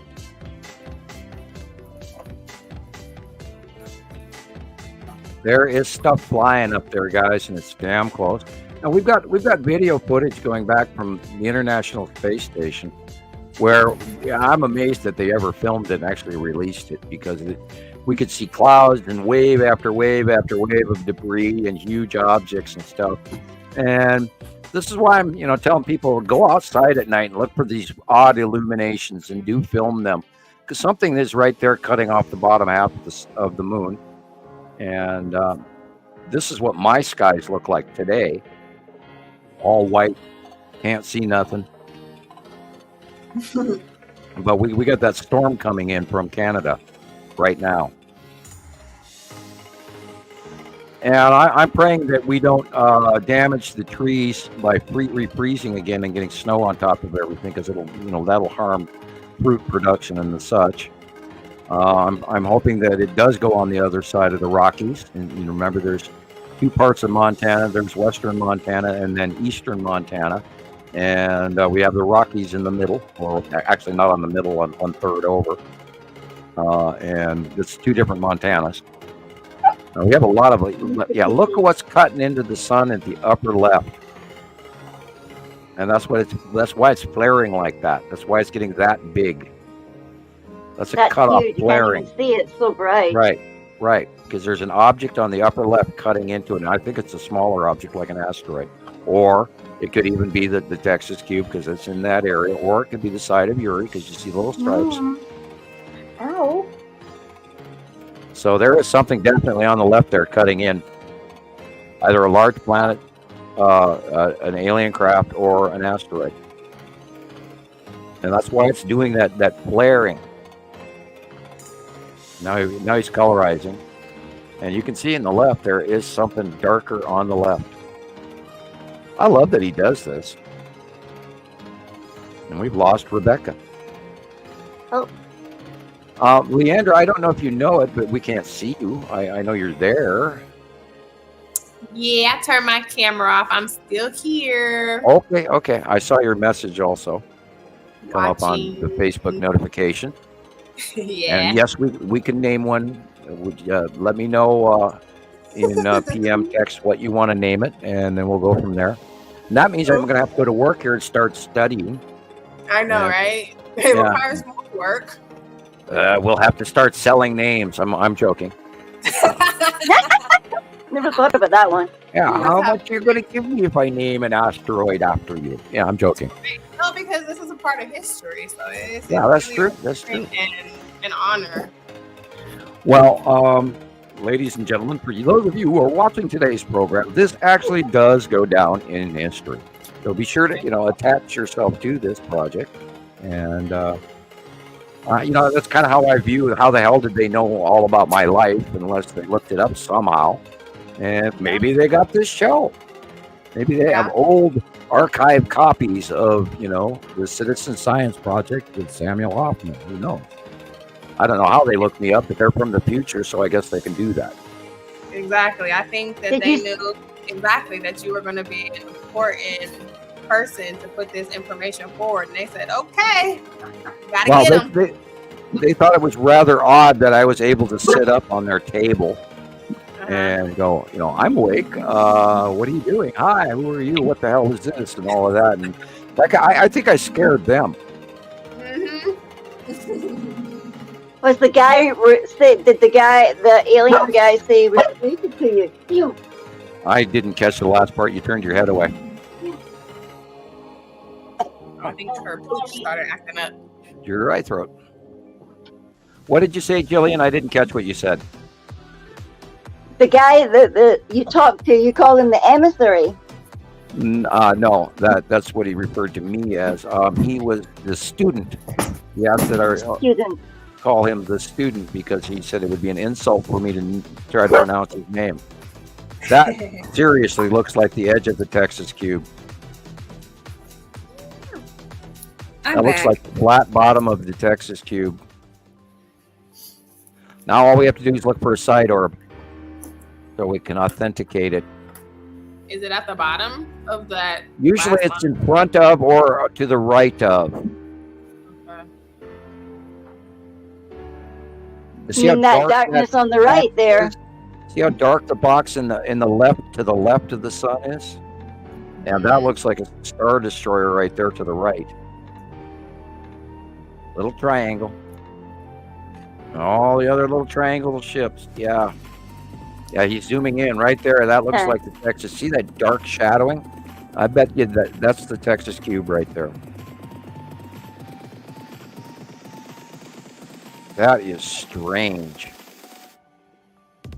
That whole picture is strange. I mean, what's this busy stuff on the right here? Well, we know that's where the long box cube is, and it's in the clouds, and we also know that's where Saturn's yellow moon is, and how many Star Destroyers are right in there, and that's what he's filming for. He is checking to see if he can find Star Destroyers, because he knows they're up there. Mm-hmm. This man is informed, been following our work. There's a lot of stuff in there. There's so much in there, you can almost that could be spend the long hours box looking cube at it. right there, very easily. Yeah, look at that thing. See that round It's circle butt sticking out there. Yeah. Yeah, it's in all that strange. fuzzy stuff there. And those pock marks to the upper right could very easily be craters in the Saturn's yellow moon. Cool. I love the music. That's also in that shot. Looks like all face over there. Yeah, pareidolia strikes all too easily. Yeah, but it isn't. It's like craters or something. Yeah. Well, the one thing we can absolutely say about this shot is this is not normal. I know there's stuff there, man. And oh my You God, just a have lot to of them look look at like it. Star Destroyers. They sure do. And then Yeah. the sun shines on them, and then they start putting out, because they're cold, minus 440 degrees in space. And then the sun shines on them, and they put off little gases because they're heating up. And we know that there are hundreds and hundreds of Star Destroyers up there flying around. The long box cube and flying around and parking next to the Texas cube. And we've had hundreds of sightings of it, hundreds. And we've been watching them every day for many years now. And it kills me. It really kills me that, look at that. Ow. Those are asteroids coming across from left to right. And it's the side of Uri, and that is the red asteroid and a bunch of other stuff. Okay. Cutting in front of the sun. And here we have a sun cutoff. That is the red asteroid, very large. Wow. And you can see the shadowy trail that it leaves behind it.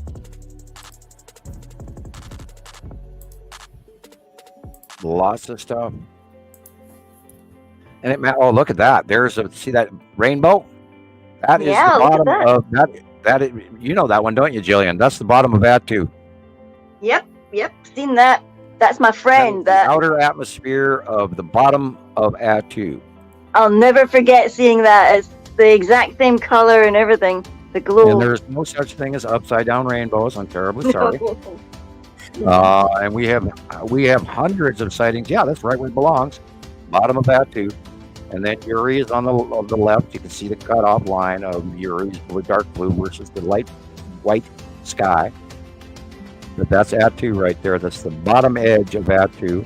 And if he were to lift the camera higher, he'd be still going on Atu. Atu's pretty huge right now, and it's right over the top of us for most of the day. It rotates a little bit, but not a lot. It looks like the same kind of angle as well. Yeah, gorgeous. Yeah, lovely. And that's the space light breaking down in the outer atmosphere of Atu. Is that a backlit crescent flare or is that an asteroid? That is the Tan asteroid. Oh, wow. Look at it. And the new asteroids we're going to have to study are to the left and the upper left right there. The new one that's Lorraine is just up to the left. It's that dot to the left. And we're going to have to start cataloging them. And there's even more behind it. Oh, look over there in the far left. It's probably the Skull asteroid somewhere in there. Cool. Oh. And the Skull asteroid is glow between is just and Uri. So somewhere in that pan down between that, see that dark blue that you're looking at, you see the full circle of Atu right there. Yeah, look at it. It's beautiful. And somewhere between that and the face of Uri, right dead center in the middle, is where, to the upper left, is where the Skull asteroid should be. Somewhere to the left, just off camera. Or it could be on and we don't see it, but it's right there someplace. That could even be it right there, but I'm not going to jump that far. We know it's there. We've watched it for years. Oh, wow. Lindsay says the auroras right are on. See the stripe of Uri? Yeah. There's many stripes there, but there's a real segmented one going right there. You can see it off the rounded face. Yeah. Just about the same line as the house, top of the house. And there, of course, is Neptune's yellow moon and the ion tail going to, over the top of us. And they're blending in. That's what's crazy is that they're so close to each other. There's the side of Atu again. It's the dark blue in the upper. And there's Uri.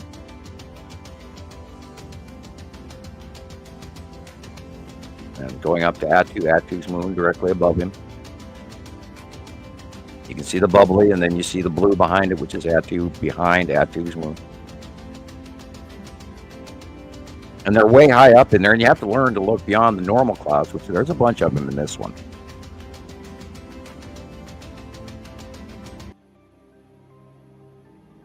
And there are illuminated asteroids. And the white illumination to the right is Atu's moon. And these are the illuminated asteroids rounding the bottom of Atu and Atu's moon. And that's, if you look at the sky, it's not that bright at the horizon. These are objects that are over the top of planet Earth, and they're being illuminated because they're high up in the sky. Asteroids, Atu's moon. And behind it, of course, is Nepenthe Core, and then farther to the right will be a Saturn.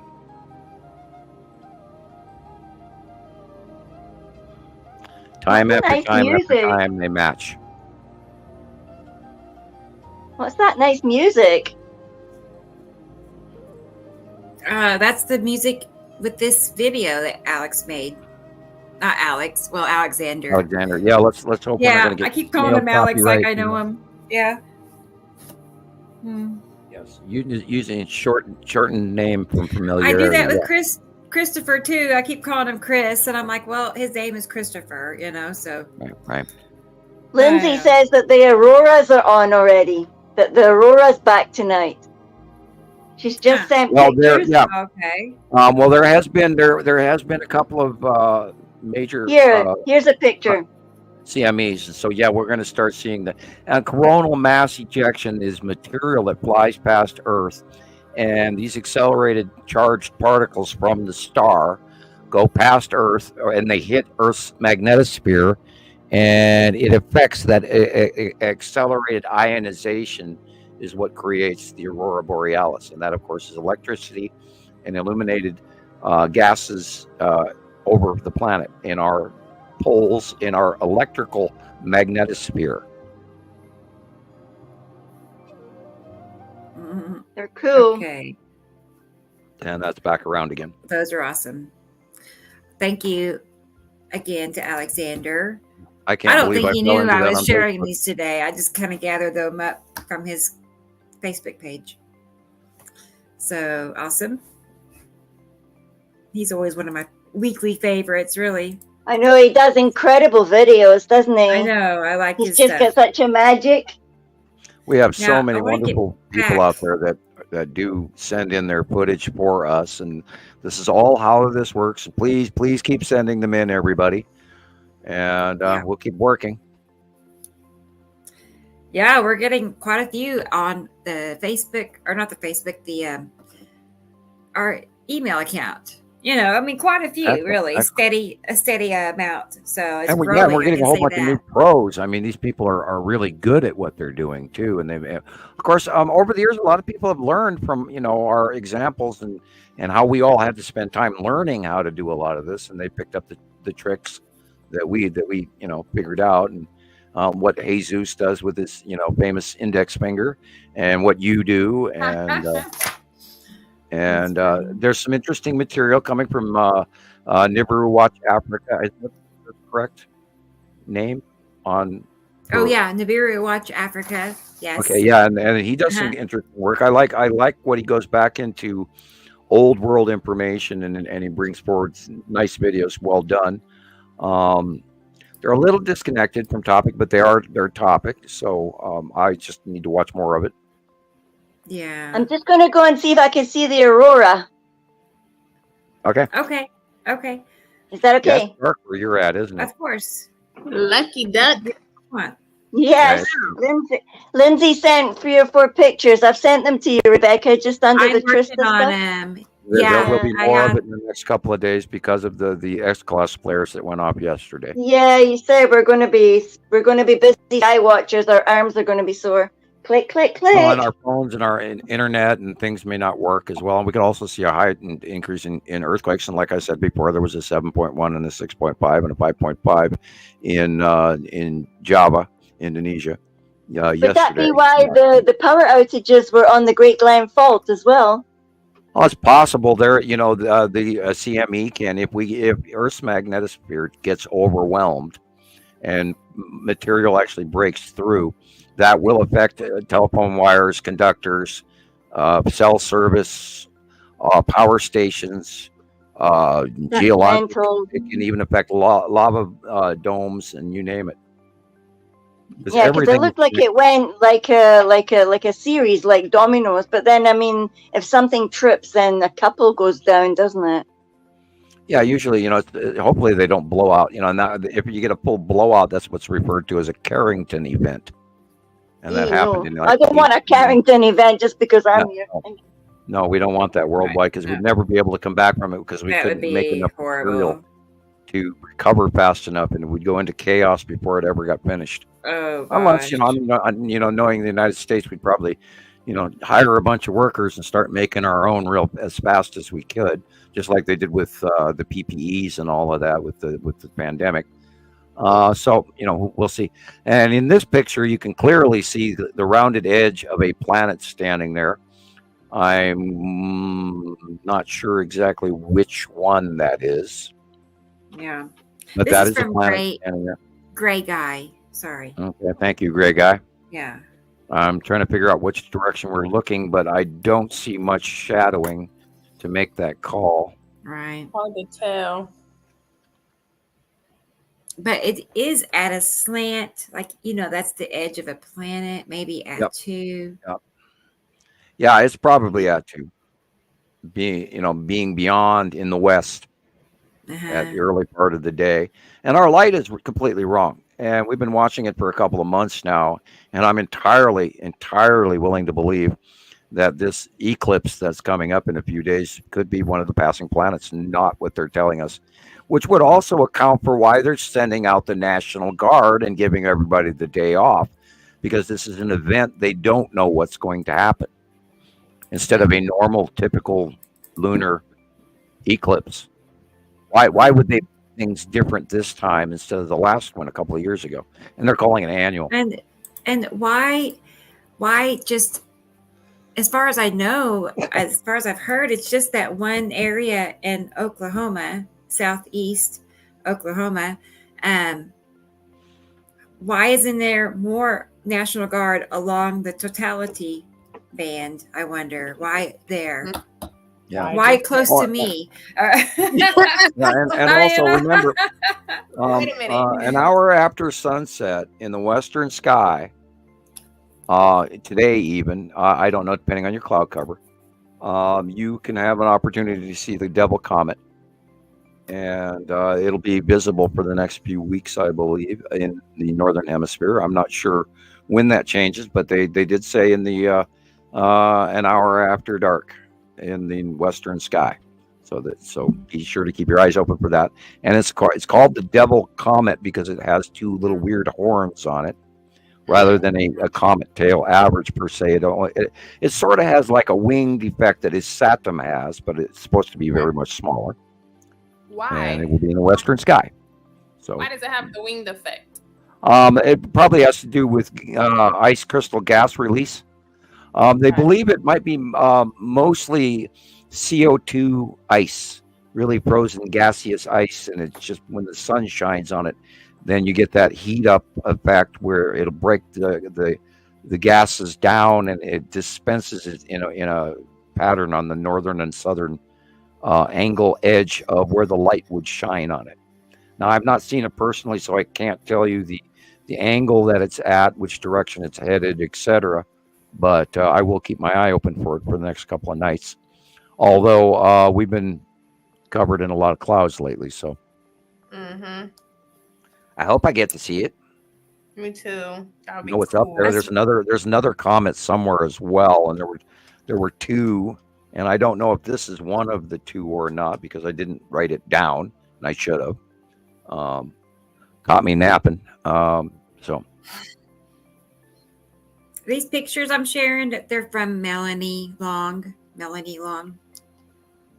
So let me go back to the first one.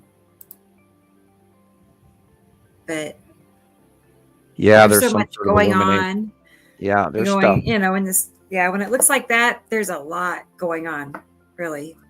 Yeah, and we never used to, and everyone goes, "Oh, the sunsets have become so beautiful recently." Well, that's because there's a lot more at play than we've ever grown up with all our lives, and it's a whole different ball game. And there's at least two, there's at least Nepicity at Attu's moon there. Yeah, most of what we're seeing is no matter what around us at all times now. Even 2 years ago, it wasn't the case. And now we have planets around us at all times. So no matter what, you step out your door, no matter what direction you're looking at, you're most likely, especially if you look up, you're most likely looking at a planet, period.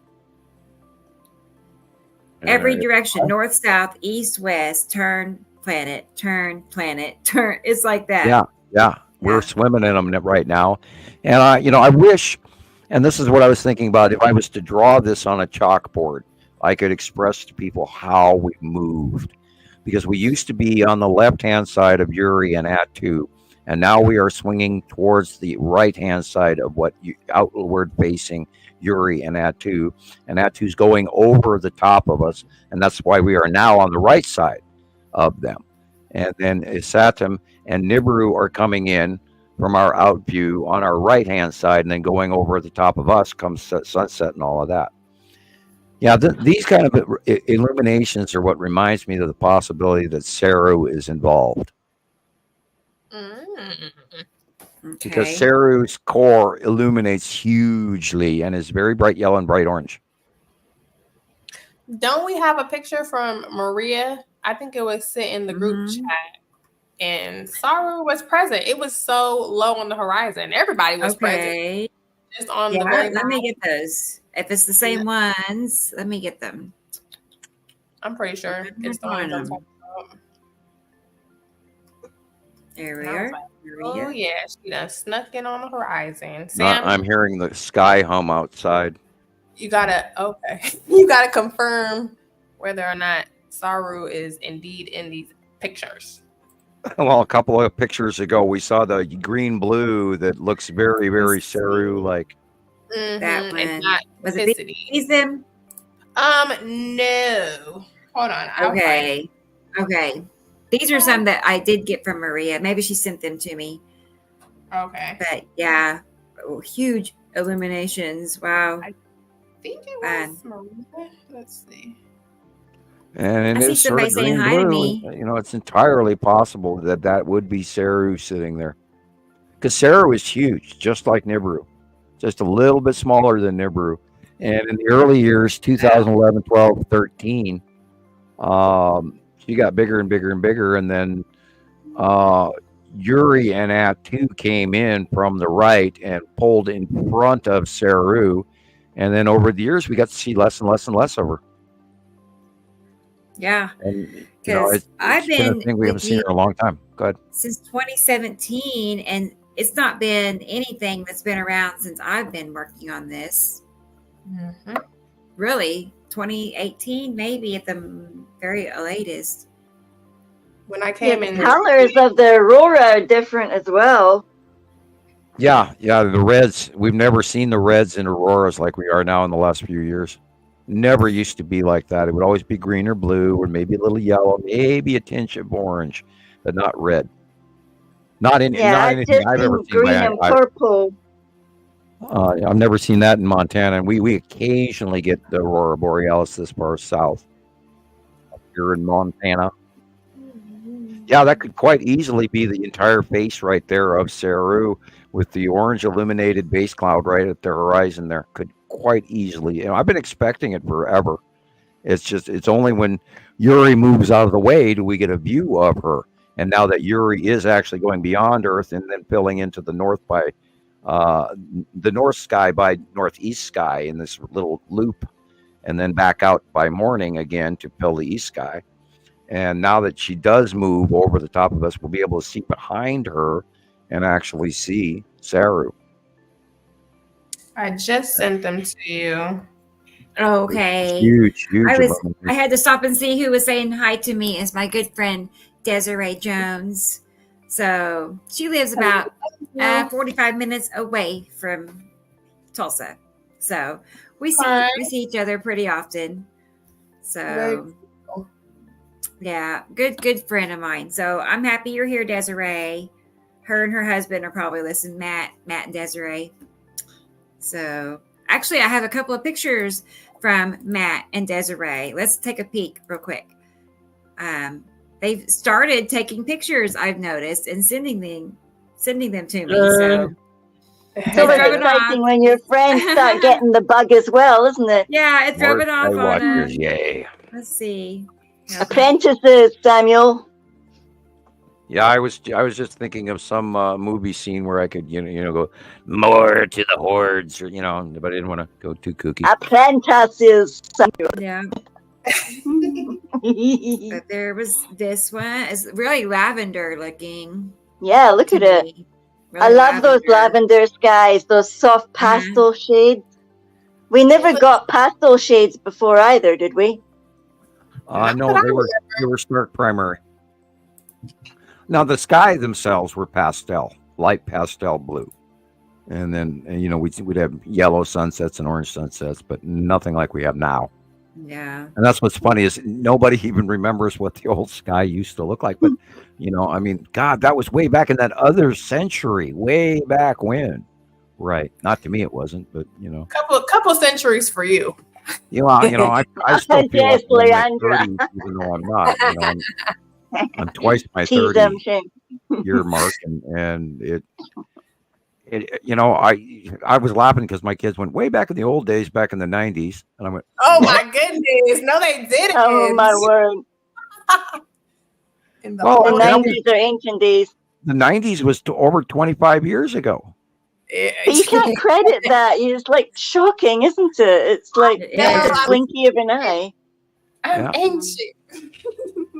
Back in the old days, in the 90s. When I grew up, the old days were the 50s and the 40s. Right. Yeah, to us. Well. And there's that nice little bubbly Saturm's yellow moon right there in front of a Saturn. Nice one. Yeah. And we are, I believe we have a good base cloud picture. I got to remember to find that one again. That's a really good base cloud. I think I sent it to the Saturn file. Lindsay said she saw Saru, so I hope I get to see. I mean, we must be seeing Saru, like you say, but maybe it's just too thin here. Yeah, and and then we don't want to throw out a call when it's not accurate, and so we have to be cautious. Yeah. Anyway, I sent some aurora pictures, but thanks to Lindsay. I'm glad I'm not the only one chewing my words. And It's been a long day. It's been a really long day. We've already been talking for 3.5 hours. There's a Facebook user saying, Samuel, anything to aware of on the April 8th eclipse? Yeah, we asked that you start filming a little bit ahead of time and after, and look around on the side. And during the eclipse, you should also be able to see the double comet more, and it'll be in the western sky. Let me see, at 1 o'clock in the afternoon, the sun will be semi-overhead in the south, because it should be overhead, and it's not. And it should actually be in the southwest, but it's not. And it'll be in the south about that time of day, because the sun is off on the clock, too. It's weird. It's like, and we did go through daylight savings change, but I noticed weeks ago that the sun was not in the right place.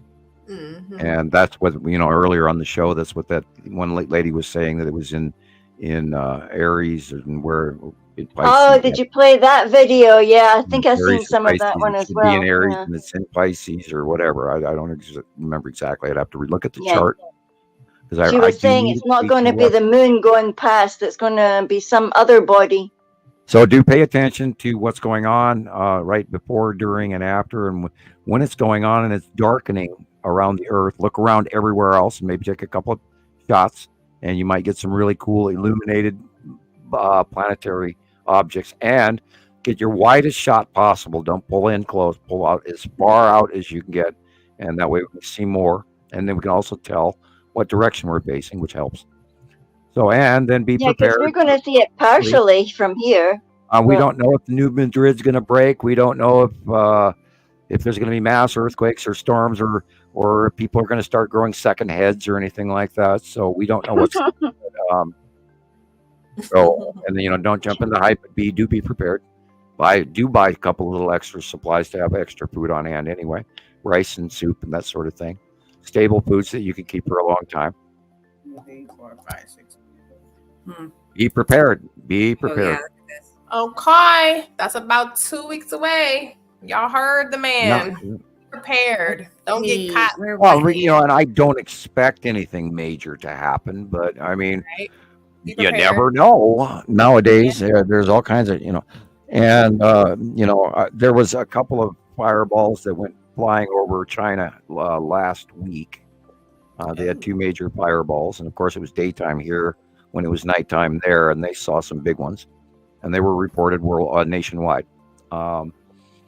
So there might be more incoming stuff that we don't know about, and we know that we are in the 180-day cycle. So be prepared for unbelievable close passes of the asteroids below Atu, below Nepesity, below Uri, for electrical discharging and freak unbelievable storms. And I've been going all the way back to the Ohio storm that we had the 14th through the 20th, I believe. There was a whole bunch of stuff that went on over there. And I've been watching some of the back footage now that it's coming in on YouTube. And it looks very, very much like a close planetary pass. So I'm inclined to say that it is going on. We are in the 180-day cycle officially as of today. But we've been already watching it happen a little early. When was the Chinese fireballs? I believe last week and a half. You can go type in fireballs in China in March. Was there quite a lot of them? There were 2, and they're calling it an omen. And that's remember, because of the dragon symbology. We were officially, this year is the year of the dragon, and they're calling it's. God, I had that word drilled in my brain. It's like a Luke. This is like spelled L-O-O-K, which has to do with Chinese. Calling it ill-winded year of the dragon. Usually the year of the dragon means a year of new information coming to light and new prosperity. But they're calling it a Luke dragon, meaning that it's a negative, being that it's loss of money, loss of information, confusion. Oh, yeah. Oh, wow. Oh no, that's not nice. And if you look at the Chinese economy currently, they're having one hell of a terrible time. There are over 20 million unemployed Chinese folks and this whole new batch of college students can't even find a job. Period. And they still have the real estate crisis. Yeah, they got the major real estate fail going on, and what they call tofu building, and they've got major corruption, loss of money, and people have been putting their life savings into purchasing these places to move, and then they don't even finish the project. So these people have lost all of their savings, and they have a homeless population sleeping on the streets now as well. So you can look up China Insider on YouTube, and there's a lot of Chinese information. There's some good, some bad. But I stay up on that, because if their crash, now they just recently overprinted a whole bunch of money to falsely prop up their economy. But if their economy crashes, it will affect ours, and it is probably doing so. We need to right now the stock market is going ape crazy here in the United States, and that's over new tech processes, especially with AI, and that is directly affecting the stock market. So for the good, and for the and for the bad point of view. And I see that Christoper's commenting. That's good. So where are we on your schedule, Rebecca? On YouTube. We are about 15 minutes away from the 4-hour mark. Yep.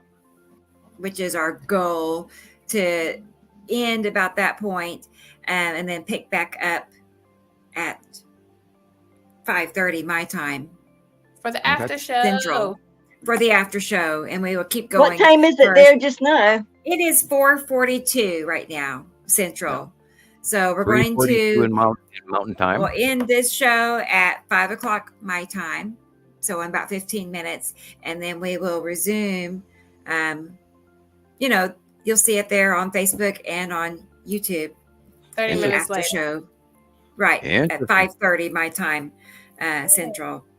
Give everybody time in about 45 minutes. That way, it gives us an intermission. You can run and grab a sandwich, refill your drink, use the restroom, and that way you don't have to worry about missing anything. Go look at the sky, take a picture, all that good stuff. Pop a bowl of popcorn. Right. It gives everybody a few minutes to move around. So cut that pizza. I love it. Cut the pizza, right? Yeah. Well, they haven't made it yet, because I don't smell the oven turned on. It's too early for dinner here, but they'll probably be at it before you know it. You just have to hear the word pizza now. Yeah. Well, the girls actually like podcast night, because they get to have pizza and they get to cook it themselves and be less watched in the kitchen, because when they go in the kitchen, I do too. I was talking to somebody yesterday, and I said, well, I just want to make sure my kitchen doesn't catch fire. Thank you. And I do. I have 2 fire extinguishers in the kitchen, and they're brand new or semi-new.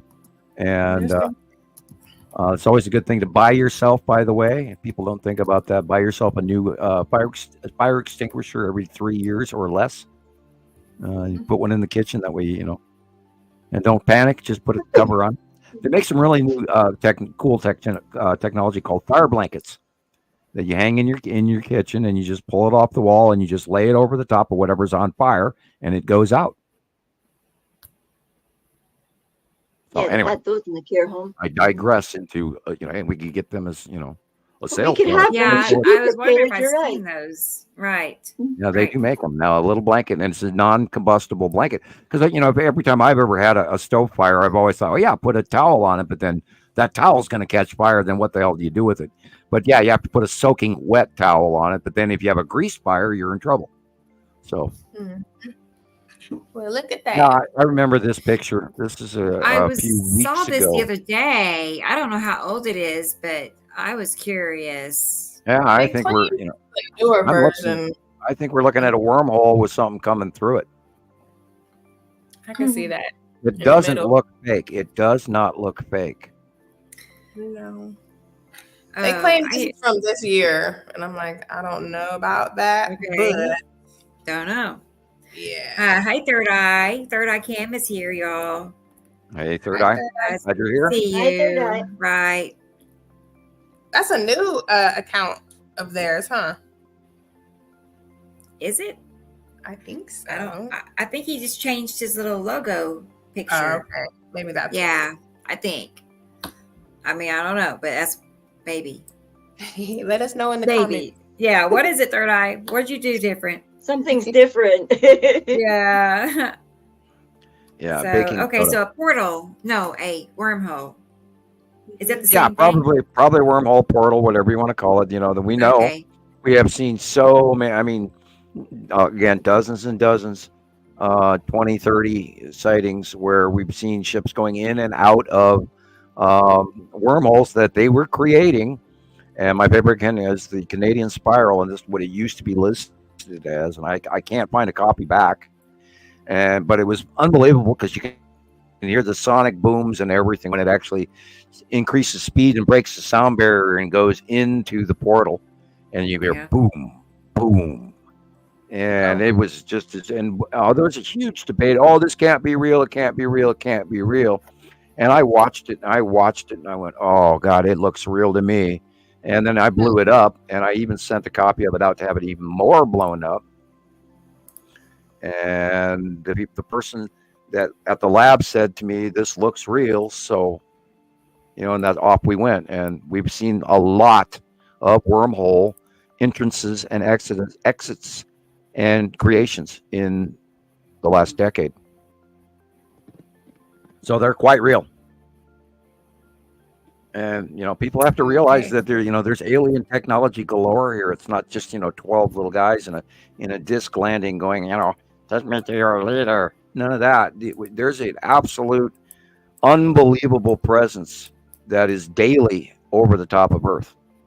And all you got to do is watch the Texas Cube just once by eye, and you'll go, oh my God, they're here. And they are, and they've been here for years. I mean, the Empire Orb got here before the planets in 2009. And all the major world country, the G7, was having a meeting in Germany that day. And that I don't think was coincidence. I think that they were all watching the arrival of, the big boss coming in to tell us what because we little guys on Earth here have to give up the commodities, whether we like it or not. And their show of force is here. Now let's examine, for instance, this picture here, if you would keep it here for a moment, Rebecca. Yeah, these pictures of this aurora is from Lindsay, who sent it to Gillian, who sent it to me. So I have a question. Does anybody think that those white dots are stars? Yeah, this one's mine. But they look different. Sorry, Gillian.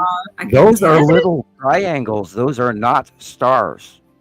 Are they Star Destroyers? Those are Star Destroyers. See the little eddy paths behind them? Yeah, because they don't traveling. Yeah, see, I've got this on the 40-inch screen TV, and those are there's little bits and pieces behind them. Yeah, little eddy trails that are going to, and dead center in the middle and purple could very easily be a cube. Top of the picture could easily be a square cube, and those are all the little Star Destroyers parked and floating around out there. Because there's one intermittently even below the green line on the left. Yeah, see? Those aren't stars. Those are triangular.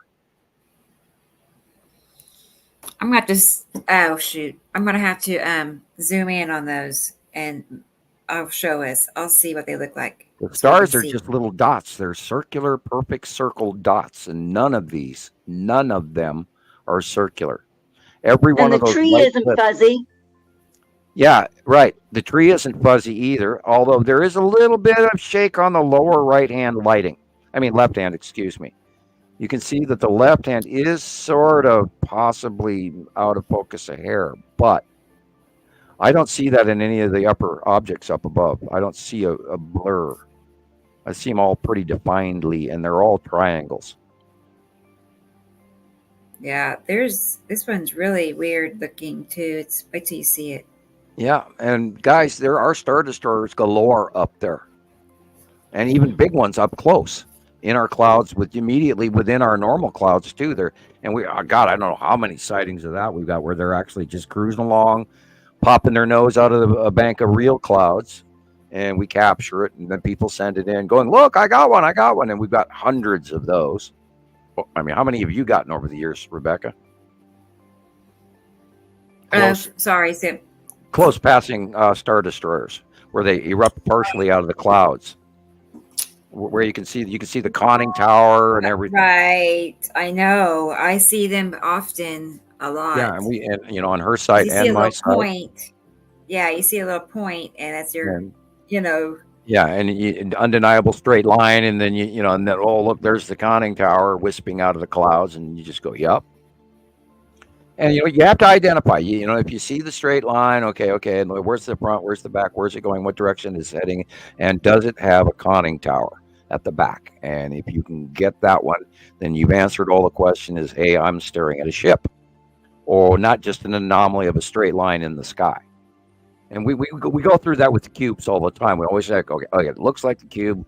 Where is it? What side of the sun is it on? Is it near this? Is it near that? What's it around? And is there a side orb?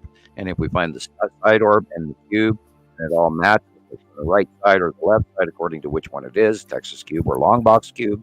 And then we can go, yep, that's it, because it's got the side orb attributed.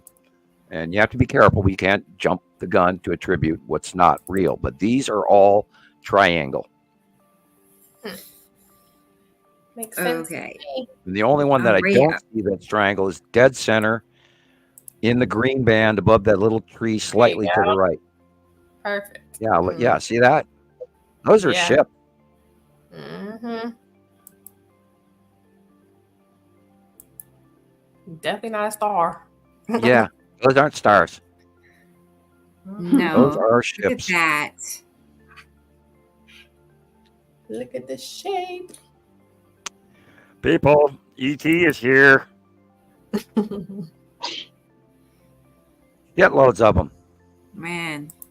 There's just buttloads of little sparkly lights up there tonight, like lots and lots and lots of them. I saw the stars for the first time in weeks the other night. I'm going, oh, I get to see the stars. Cool. Because we haven't seen, because the planets are in the way.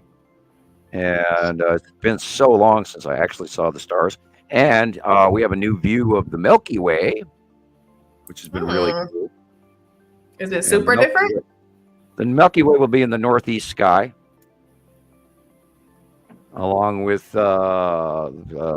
Pleiades, and Pleiades will be in the eastern sky by this time of year. Cassiopeia, and anyway, you get it. In the northeast sky is where the Milky Way should be.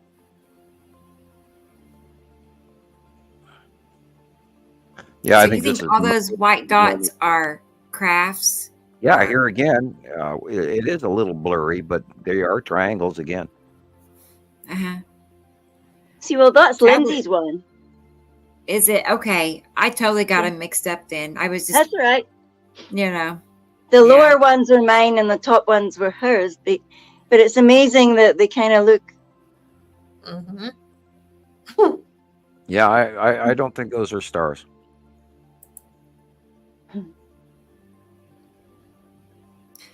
That's a big That's an shadow. light thing. Okay, I know. Look at the lighting. It's just like dark. That big rounded edge right there. And yeah. And you could tell it's like, I don't know, 4 p.m. or something, maybe. I don't know. Yeah. And our light on Earth is so messed up right now. And I mean, it boils into what's coming with this eclipse. I am now more interested in the eclipse than I was prior. Yeah, right. It's like, what are they doing? Yeah, look at the shape of the sun here. What is that for? You got something going underneath it, something above it. To make it this shape, there's something in the way. And most likely it's a Saturn's yellow moon cutting off the top. And we've talked about this for a couple of weeks now. This Saturn's yellow moon is actually crossing the top of the sun in the out view from the right-hand side and actually going over the top of it to the left-hand side. And this could be right here evidence of what is coming from the Saturn's yellow moon, where we're going to have an eclipse. This body, those shapes are so big. They're so big. Big. Okay, lost me there on that one. But I was talking about the planets are going to move in and actually cut in front of the sun, and they would cause this eclipse. And perhaps they have to announce it to everybody as a lunar eclipse so they don't freak out and cause mass hysteria. And yet, at the same time, They've got the National Guard out. And why are they warning us to buy 2 weeks worth of food for a 4-minute eclipse? That one's not fear porn more than Unless anything it's else. just right to create panic. But why and then wouldn't they everybody's gonna have supply for food. 3 days? Why would they tell us for 2 weeks? Yeah, 2 weeks is hectic. Yeah, that's your, that's the most you can stash. That's going to stay fresh for a period of time. So they would probably, in logical speaking, remind you to buy 2 weeks supplies, just in case there's a major power disruption or everything that we know that, we end up with some sort of a natural disaster where that it's going to take at least 2 weeks for FEMA or whatever to get to you. Yeah, it's getting weirder. Out loud here, I don't know. Excuse me. I'm sorry. Go ahead. I said it's getting weirder the more that we talk about and discuss it, because it's like, okay, well, maybe it's the what is it called? The method of revelation. Like they had to say it so that it was said, it was out there, you were warned. And it's like, what is really going on? Yeah, because they do say that, don't they? Have to tell you, but not seem to tell you. Some agencies want to tell you, other agencies won't tell you, and some agencies are forbidden to tell you. Yeah. Remember, information goes up; it never comes down. And if civil defense is involved, then they would have to give some sort of excuse as to why they're allocating resources right before our eyes. And so then they would sugarcoat it and do exactly what they're saying. Well, we think now, why would they issue a warning for us to buy 2 weeks worth of food for a 4.5-minute eclipse? It's so weird. It really truly is. On one hand, they wouldn't hardly tell us anything. Yeah, and I don't want to jump into the conspiracy theory craze. Yeah, I know. It's weird. But it is very strange, and because we've never had anybody do this, there's never been any civil defense warning prior to any of the transit of Mercury or any of that ever, or the last solar eclipse. None of that happened. They were just spending their time warning you. They've actually said something like this. They were warning you not to look and use your eyes, and that's when Donald Trump was caught staring up without. I laughed at that one. Where he looks directly up. Here the government's warning not to, and the first thing he does when he walks out on the balcony, he looks up at it. It's like, oh, that was brilliant. I imagine it's a natural reaction to want to look up to it. But, I know better. I won't stare at the sun directly. I always put my hand up first. Anyhow, we know that the blue asteroid is very close to the sun. We know that the yellow moon of Saturn is crossing over from the right hand over to the top of the sun about 3 o'clock in the afternoon, and it may be 1 o'clock in the afternoon by now, 2-3 weeks later, transition. And this, I believe, is very possible that we're going to get eclipsed by a body other than the moon. I do believe that's very more likely than not. Yeah. And this is why I say, everybody try to get your pictures, man. Try to get your pictures. Live, film it if you can. We don't know enough. And do the parking lot 360. Boy, there's an oldie. That was last year at this time. Yeah, kind of oldie, but goodie, look right? at the red asteroid. It's the same. It's literally the same, except Nepesity is brought forward, and that is literally what we're going to kind of have to do with Nepesity in the next drawing. And that is actually more accurate for this year as well than it was last year. We're exactly the same pattern. And look, there's Saru again as well. So notice the little squiggly lines by the spiral and the red and Casper. We haven't talked about Casper in a long time. Haven't seen Casper. Where's Casper gone? Yeah, we haven't seen Casper at all. Casper. Casper No, is I a haven't little seen Casper. circular asteroid that's in front of the red asteroid, and we have not seen her in many months. She sort of slipped out of my memory. Come crashing down already. Don't say that. Yeah, maybe it's one of them little zippers that's been in already. Or it could have in the out view. it could have moved either in the horizon level or even behind and next to the spiral asteroid or whatever. I'll have to keep an eye out for Casper, because Casper has the reason Casper is called Casper. It has this really unusual exterior gas output around it that makes it look like a ghost, like a rainbow ghost, and that's why it's quite unique. And that's why it got the name Casper, for Casper the Friendly Ghost, which is a cartoon from my childhood. Okay, now the tan asteroid, the salamander asteroid, the spiral asteroid, and the red asteroid are going to be, and you can see the little squiggly lines of lightning. They're going, this is the 180-day cycle, and this is where the impending extreme freak, fast-passing, unusual storm from hell is going to come out of nowhere, and it's going to devastate the shit out of people's towns and counties and you name it. And we can look forward to that all summer. What? So we in danger now. From the tan asteroid? Is that what you said? No, from the whole 180-day cycle. Summer? It's the summer orbit pattern and proximity to the planets overall. But the big thing is that underneath on the bottom hemispheres of these planets are where their asteroids are located. Now, our normal planet, for generic, most of our moons and our asteroids are in the northern hemisphere of all of our planets, which is partially what leads me to believe that the Nibiru planets and the Earth Sol group of planets are opposite polarity, because they are opposites connected to each other in a binary solar system, and that's why we don't steal Atu, or they don't steal Mercury or Uranus or one of our planets from us, because the polarity is different. Now you have to remember, these planets are not in our orbit, in our star system orbit. They have their own separate one, and it is we who is way spread out, while they are much tighter located to each other, which is why the outview looks the way it does. They're not nearly this close to each other, but outview makes them look that way. But they are tighter in group, and they do spiral different than we do. And they are the larger system, which is why I think we're the spread out outside spiral outside of them. And every 3,654 to 4,000 years, we trade sides. And our system is going through theirs. They didn't come to us. It's we that went to them. Wow. Yeah, it's kind of a mind screw. That reminds me of a question that Christopher and I were talking about. The salamander asteroid group, is that tied to any one certain planet? Yeah, it's spatially attached to the bottom and partially submerged in the outer atmosphere of Uri. Uri, okay. 4 hours and 2 minutes, by the way.